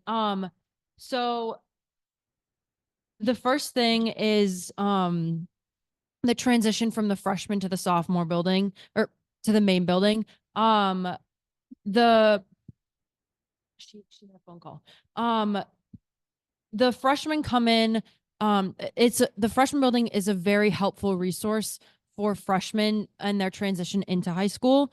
But once they become sophomores and they go into the main building, it's kind of like starting freshman year all over again because they don't really know where they're going. Maybe like some students have like maybe one class in here. I had choir in here because they're in the back, but I did not know the rest of the building. My freshman year. So maybe like just putting up a couple maps. The student we got was a sophomore and he suggested putting up maps like right here and like maybe along the staircases and just other places in the hallways where sophomores and new students, if they don't know where they're going, to figure out where to go. Also, the language that's used to describe the two halves of the building, the north and the south building, a lot of students get confused with that because they're not really thinking about sort of directions. People can like, especially the students can sort of tell which is the old and the new building, and that's what the students usually refer to it as. So like even me as a senior, I still have to, it takes me a minute to register north or south building. So maybe like just, it doesn't have to be for everyone, but just when speaking with students, communicating in language that just like helps them understand easier, because a lot of students will forget. Okay, so one thing, I'm just going to echo what all of the teachers have said about schedules. So many people have had schedules messed up. A lot of it I know was IBDP juniors and seniors, as we have very specific scheduling, and I am I'm a DP senior combined with performing arts. That's my elective. And for the first few days of school, I didn't have a first period. Like I was just being sent to the library and I didn't have a class. So it is important. It's not, I was thinking of doing like an independent study, but performing with my ensemble would be difficult because not practicing with the full ensemble is very difficult on performance day. So just something for the performing arts. And IB, everything, schedules, maybe just starting planning those earlier in the summer. I don't know how early you can go, how early they start, but like as soon as possible. Especially when we're getting a bunch more students than we were planning. Okay, IDs. That was a big issue with a lot of people. I think that maybe ordering IDs like as soon as possible. I know they probably already do that already, but like the latest day should be the first day of school. If they do not take their picture at Quick Start, like maybe just use the picture from the previous year before or for their ID. And if they hadn't have one, like email them as quickly as possible, and then maybe do like a smaller second order for those, like for specifically freshmen, something. I don't know if that's possible, but just to get things moving with students, and also for like security purposes. The next thing was lockers. A lot of students are starting up fall sports. They've been doing conditioning over the summer, and like especially the football players, they have all this like big gear they're lugging around, and a bunch of like the soccer players and the volleyball players, they all have their stuff. So just getting lockers distributed as quickly as possible so they're not carrying it around all day long. I know I would leave my bag in multiple classrooms because it's not the one that I'm using throughout the day. So like I would just find a teacher like one of my first 2 periods and say, can I leave this in here? I'll come get it at the end of the day. But like that doesn't really work with everyone because some people have bigger bags than I do and like actual pads. But maybe an idea that we came up with at the meeting was having a survey at Quick Start of who, like, just yes or no, do you need a locker? And then the lockers could be emailed out on the first day of school. I know there's like a billion students and we have to like think about who everyone needs the lockers, everything like that, but like just to get it going as quickly as possible. Another thing was Clubapalooza being at the end of the week that clubs start. That was a little bit confusing for some people because we only had one student come to our meeting because we were all really busy and we didn't think to advertise, and the day rolled around and I wasn't even sure anyone was going to show up at all. But just having it maybe the first or second week of school while before clubs actually do start, or like on the Monday of clubs starting, maybe. So during your lunch period, you can kind of get acquainted with the clubs that are there and show up to your first one, even if it's just for 5 minutes. If you have to go, say, hi, I'm interested, but I can't stay today because I have whatever previous commitment. Oh, one other thing for IDs, giving them out after school is like, it wasn't very efficient is what we heard from our sophomore. he said that all the seniors got theirs during their lunch periods, which I got mine really easily. Just it was in and out right away. And I think that like maybe just a different day for every grade. It's only 4 days. And you can get it in the auditorium during your lunch period. I think that would be pretty quick and efficient. And then the next topic was off-campus lunch.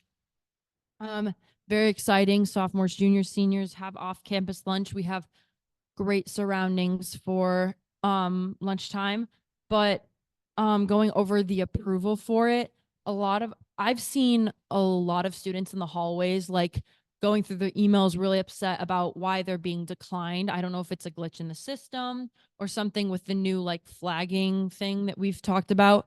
But I have gone out once. I've had a lot of work to do, so I've stayed in for the past week. But I did go out last Friday, and it was easy. The friend that I went out with had to show the email that she received, but I did not, which was a little bit confusing. But then the next Monday, the student that we were with said he went out no problem on Friday, but then when he was with his friends, they weren't letting them show the emails to leave, and they were being completely declined, and they were being forced to stay in the building.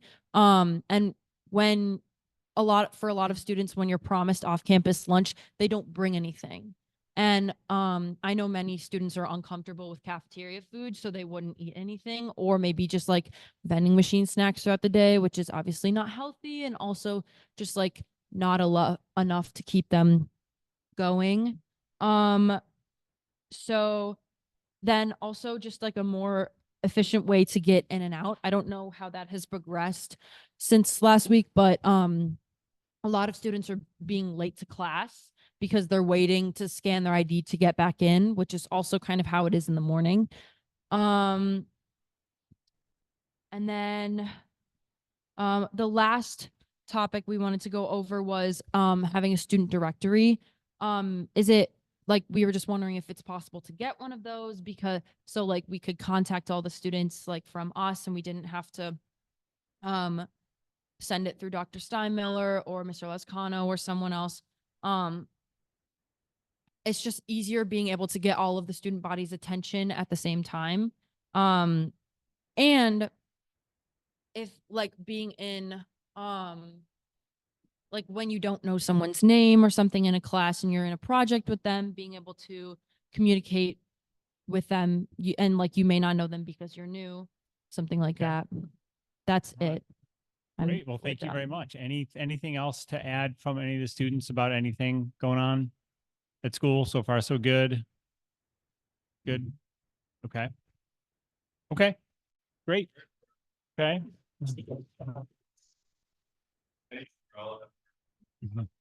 Sorry, that was Quick question. Do you know, and I didn't get an answer for you, and I apologize. Do you know why students get flagged for not going off campus? Well, what I heard at like one of the previous meetings was if you go out and it's not your lunch period, or if you like you find another way to like cut class, something like that, then you're flagged. And then somehow then after like maybe a couple repetitions, then your privileges for off campus are taken away.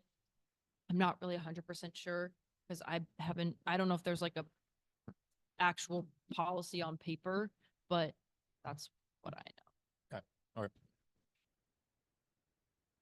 Okay, great. So we're going to move ahead with committee reports. Budget. I don't know if you have anything else. I think you drained it all. Okay. Safety and security. We have not met, and I did speak to JJ, and the request is really around teachers. We'd ideally like teachers to be there, but last year when we asked for teachers, no one responded to the survey we put out in terms of what would be a good time.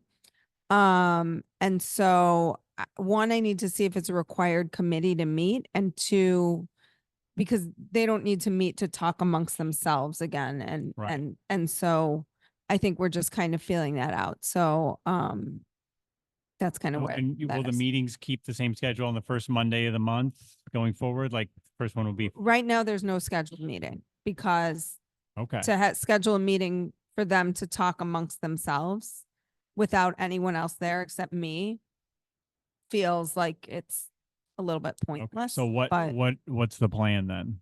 well, I think we need to revisit if there's a teachers that are interested in being involved Oh, in that. okay. And then assess what a time could be for that. Okay. So is that like we draft an email to the staff and that's such time? We can resend the survey that we sent last year to Okay. see. Okay. All right. Facilities. I don't know. So I've been on that. Okay. I don't,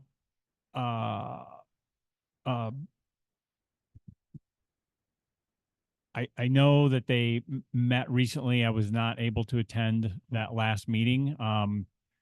We're going to need a new chair for that. It was Brad Kessler. So one thing I would like, tonight, I will send out to everyone a list of the committees. They're basically listed here, but think about which ones you would like to participate in.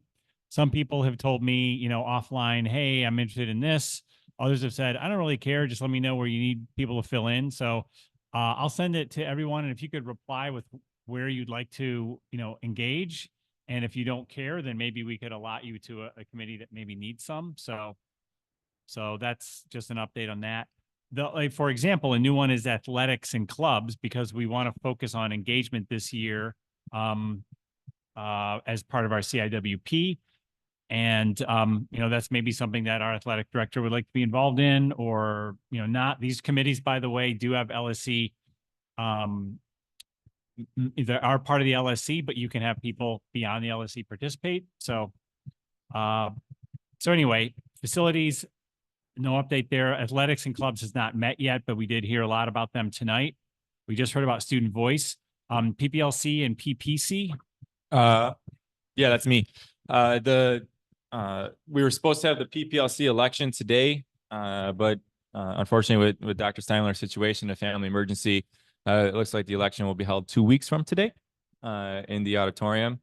But I guess as the PPLC representative and the representative for the teachers, I wanted to also use this time here to kind of echo what some of the teachers were saying earlier. But first, how we talk about pros and cons. Miss Wheeler, if you have not had a chance to speak with her and work with her, absolutely amazing. She's going to work with you to solve your needs. And I think she's going to be really good for Lincoln Park High School. And I really hope that we could keep this athletic director for years to come because she's the real deal. She's the real deal. Second thing today, I had a unique opportunity today, and it was really interesting I was the admin in charge today because we had some of our assistant principals had network meetings that they had to be to. So I was able to kind of float around the school and see the lunch policies and all that. And I just want to give a huge shout out to like our security team because they have it together. I know it takes a few weeks to implement a new change, but with picture day going on and the in and out lunch, like they're getting the hang of it, and it was really cool to be a part of that. So huge shout out to the security team and doing the punch in and punch out. That was really cool. They're getting it. This a couple of weeks ago, but I did try to meet with the teachers because I am the teacher rep. A few positives, the back to school bash. That seemed to be another hit. I know that was a couple of weeks ago, but I don't think we have met since then. But again, that was a really good hit. The flow of traffic between the buildings, again, anytime we start a new initiative, it's going to take a little bit of time to getting adjusted to. But even today, observing, again, shout out to the security team, staff members that are outside trying to direct traffic. It seems like students are adjusting to it pretty well, and they're starting to get to that routine. So I think that's very good. And then with the phone policy, as a teacher myself, Students come in, they have an assigned phone slot, they put their slot in, and that's it. And so that seems to be working really well, and it definitely helps that it's universal policy now, where the students' expectations are the same in all classes. So that definitely helps. Another positive was during week 0, one of the professional development sessions was a data session, where teachers received a bunch of data on how students were on student success across different demographics. And I think it outlined the past 5 years of data. And so teachers really enjoyed looking at that and analyzing it. The next steps that teachers like to see is, with this data, what are we going to do with this? How is this going to affect our instruction? How is it going to affect our CIWP goals? But the teachers really did seem to like the data that was collected. And I think it's just a CPS print off that the teachers get. So in speaking with the teachers and then just kind of some of my own observations, I think that those initiatives are going really well. As mentioned earlier at the beginning, you saw several teachers in here, and I do want to iterate that this was not CTU organized. This was teacher organized. Our teachers are on the front lines. We see them every single day, or they see the kids every single day. And so we have, again, a unique opportunity as teachers to affect 2,100 kids, 2,100 lives every single day.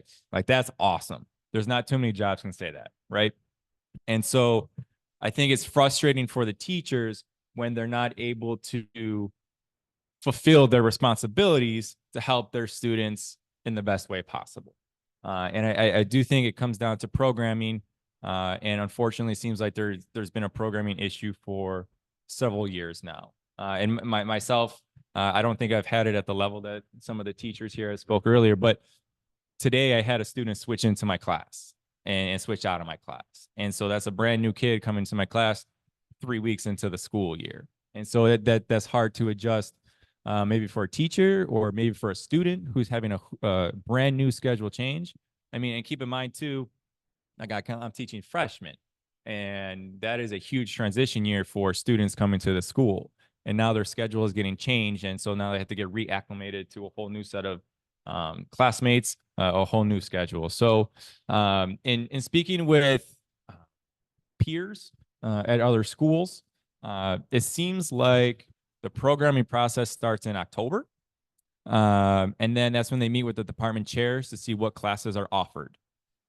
November is based on projection of hiring needs, looking for the next school year. And then after semester 1 grades are posted, the rising seniors will then pick their classes. And then all other students pick their classes on a portal. Then the classes closed when sections are full, and classes will populate in Aspen. And then after spring break is when leveling of classes will begin. So that there's not, we're not weeks into the school year and still trying to level our classes. And again, I think being a teacher is one of the unique professions where we have the literal impact of hundreds of thousands of young lives every single day. And I think we owe it to them to have our schedules right on day one. And whatever it is, we just need to come up with a solution for that. And so that, I guess that's my my feedback from talking to the teachers is that as a group, as a collective group, we're frustrated at the start of the year because our schedules keep getting changed, or even like our classrooms are changing. We can't set up a classroom if we don't know where we're teaching. And so those are some of the frustrations that the teachers are hearing. And again, all we want here is we want to be heard. And then we just want a solution. So when we're here next year in our September meeting, we could talk about how great the instruction is flowing and how we're meeting the needs of our students. Right. Thank you, Mr. That is all I have. Questions? Yeah, you mentioned that you got the teachers were looking at some data, and they enjoyed looking at the data. Yes. Do the teachers get to keep the data or keep access to the data, or is it just a one-time? You look at the data and then you can't go back? No, to my understanding, CPS can send out monthly data reports. And then you, am I correct on that? Every 5 weeks? Every 5 weeks, the data repopulates or regenerates. So then you could track your progress, I guess, over several weeks. So it's not just like, oh, you got your data in week 0 and that's it. No, we could continue to track to see where So we're the going. Teachers do have access to that. Yes, I believe someone can send it to us. Yeah. Okay. So I think we have 2 weeks and then a new cycle. Yeah. A new data set for the teachers. Yeah. And so they really did enjoy that because then we could actually see how our instruction is helping our kids, and then areas that obviously as teachers we can improve our practice. Thank you for that report. It was really hit a lot of areas, so I appreciate that. On the topic of the programming, what we have this year is unacceptable in my view. In terms of what we do, a solution, like one idea that's coming to mind is maybe we set up a special committee on the LSC to oversee programming and ask for monthly reports on the status, issues, progress, something like that. Maybe that's not the right idea. I think Dr. Steinmiller is out now, so when he's back, we can talk about that. But I think we need something tangible and concrete rather than, we're going to try to do it better next year. Can I? Yeah, it was supposed to be tonight. I mean, yes, I can absolutely do that. Peter, can Yeah. I ask, is the programmer a 9-month position or a 12-month position? I think it's a 52-week. Yeah. So all summer. Yeah. I do know Dr. Steinmiller, shared with us before the meeting that he plans to commit to having the schedules done by May, before kids leave out to summer. So that would be a huge improvement, but that's also a huge change from where we are now. So I'm not sure by what mechanism we could accelerate that. Maybe it's some of the ideas you had, Mr. Lascano, but I think that's going to need a lot of attention and focus, and we need to have advance notice of how we're doing. So Yeah, well, even the sharing of the schedules, I think it was last month when we were talking about the programming, and we were trying to get the schedules, visible to the teachers, but Dr. Steinmiller committed to the CPS date rather than trying to adjust issues sooner. I think it's an awesome idea to get the schedules out at quick start when the kids are coming like that. That's great. But I think it really serves no purpose if we're giving out the schedules, but they're incorrect or they're going to be changed anyway. So yeah, I love the thought of, let's give it the schedules at quick start. Yeah, let's keep doing that, but let's just make sure that they're more concrete. Yeah. When you were talking about the scheduling as far as when October comes and then November and the seniors are putting in and all that, was that something that someone else from CPS that they were kind of telling you how their school does it, or was that something you came up with? No, that is Lane Tech. Oh, okay. Is it someone in particular that could maybe walk whoever we have here doing it, like, or is that even legal? I'm sure there's, from my understanding, there's only one programmer at Lane Tech and they have 4,000 kids. So I don't see why, as teachers, we collaborate all the time, right? So why can't programmers collaborate? I think at all levels. I do think I would like to see how schools do it with complicated programs that are also neighborhood schools. Because what selective enrollment schools don't get is an influx of kids on for the first 3 weeks, right? They know their numbers, they pull off the wait list. My guess is, I don't know for sure, they have a few here and there, but I don't know that they have 100 more kids showing up, the first couple weeks of school. That would be something we could certainly look into, but I'd be curious how like an Amundsen or Taft, right, that has more complicated, that has various programs does. I think that's a great point. And anyone you talk to, scheduling here is different than other schools. So I think to your point, Mr. Chalmers, is we do create a program committee. Let's talk to those other neighborhood schools. Let's reach out to former staff that had programmed here before that were successful with it. But let's just, it's clearly an issue. Students brought it up, teachers brought it up, some parents have brought it up. Let's just get it right. Let's just get it right. Right. And knowing that, and I know not everybody will still be at Lincoln Park. There might be a few that shy away, but when you're going into your sophomore, junior, senior year, you got way more than half your kids that are going to come back to Lincoln Park. So you should have a schedule for them. So it's not like, I mean, I get the freshmen, those are the new students. So maybe we'll have a problem there, but with the other ones, we shouldn't. Yeah. Okay. Well, thank you, Mr. Lascano. Appreciate that report out. Next is community relations.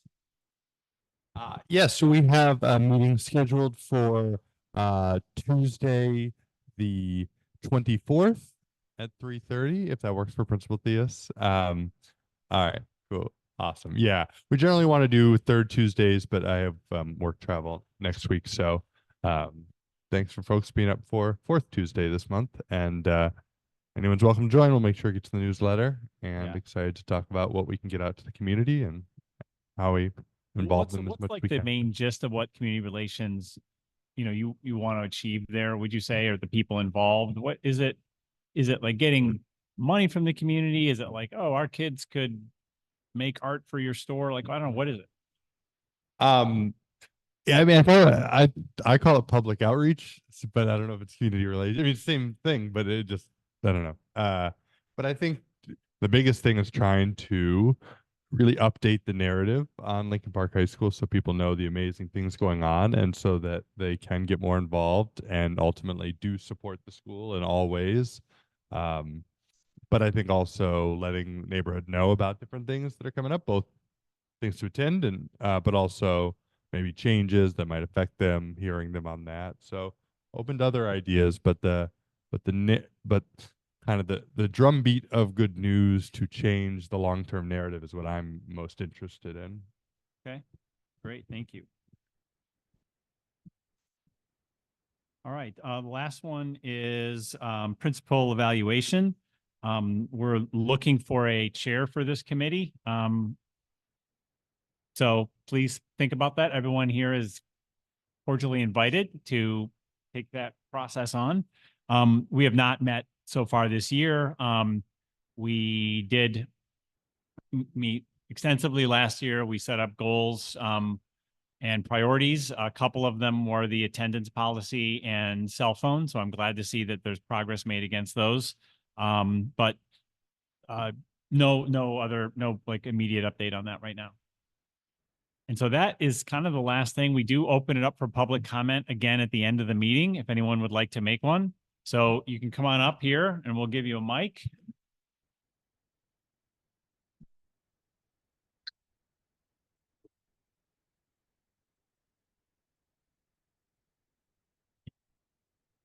Y'all gotta say my name. Yes. Oh, hey, Fanique Stonewall, assistant principal at Lincoln Park. And I just wanted to add two things to the safety and security report. So we are down one security officer. One left. Last day was last week, Friday. So we're currently hiring to fill our team back to 12. We did conduct 2 interviews today. We have 2 more interviews next week. And then we're hoping to have final interviews by the end of next week so that we can be fully staffed at 12 again. If you know anybody, let me know.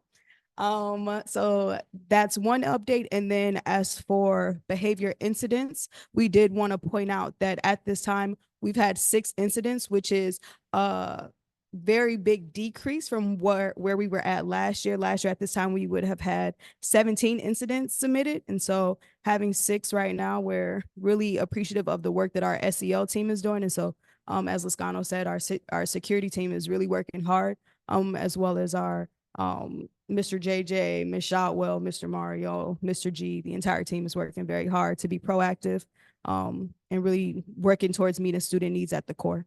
So just wanted to add those 2 things. That's great. Thank you so much. Thank you. That's great.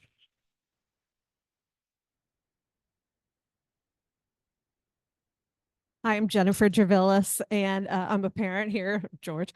And I just had a thought because of what you said you do with community outreach, is that this is such an amazing community of Lincoln Park that I was just thinking and wondering if maybe there's a way to connect with older people that are retired, maybe in the area, who have a lot of knowledge and experience, who might like to be involved, not saying, looking for free help, but, they might volunteer their time to share not only their knowledge, but maybe to help out with some of the clubs, for example, that might be need someone at the helm, and maybe they have expertise in that club, or maybe they went to Waller, I don't know.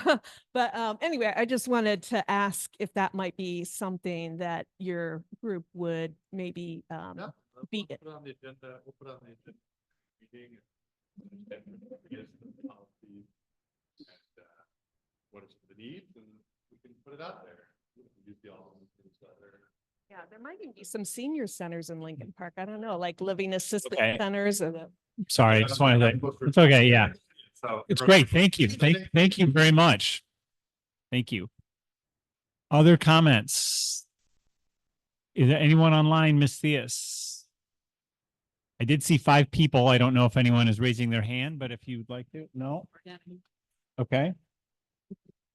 Great. Well, with that, is there a motion to adjourn the meeting? Leslie, Second. Second. All those in favor? Unanimous? Okay. Thank you. Thanks for coming, everyone. We're adjourned.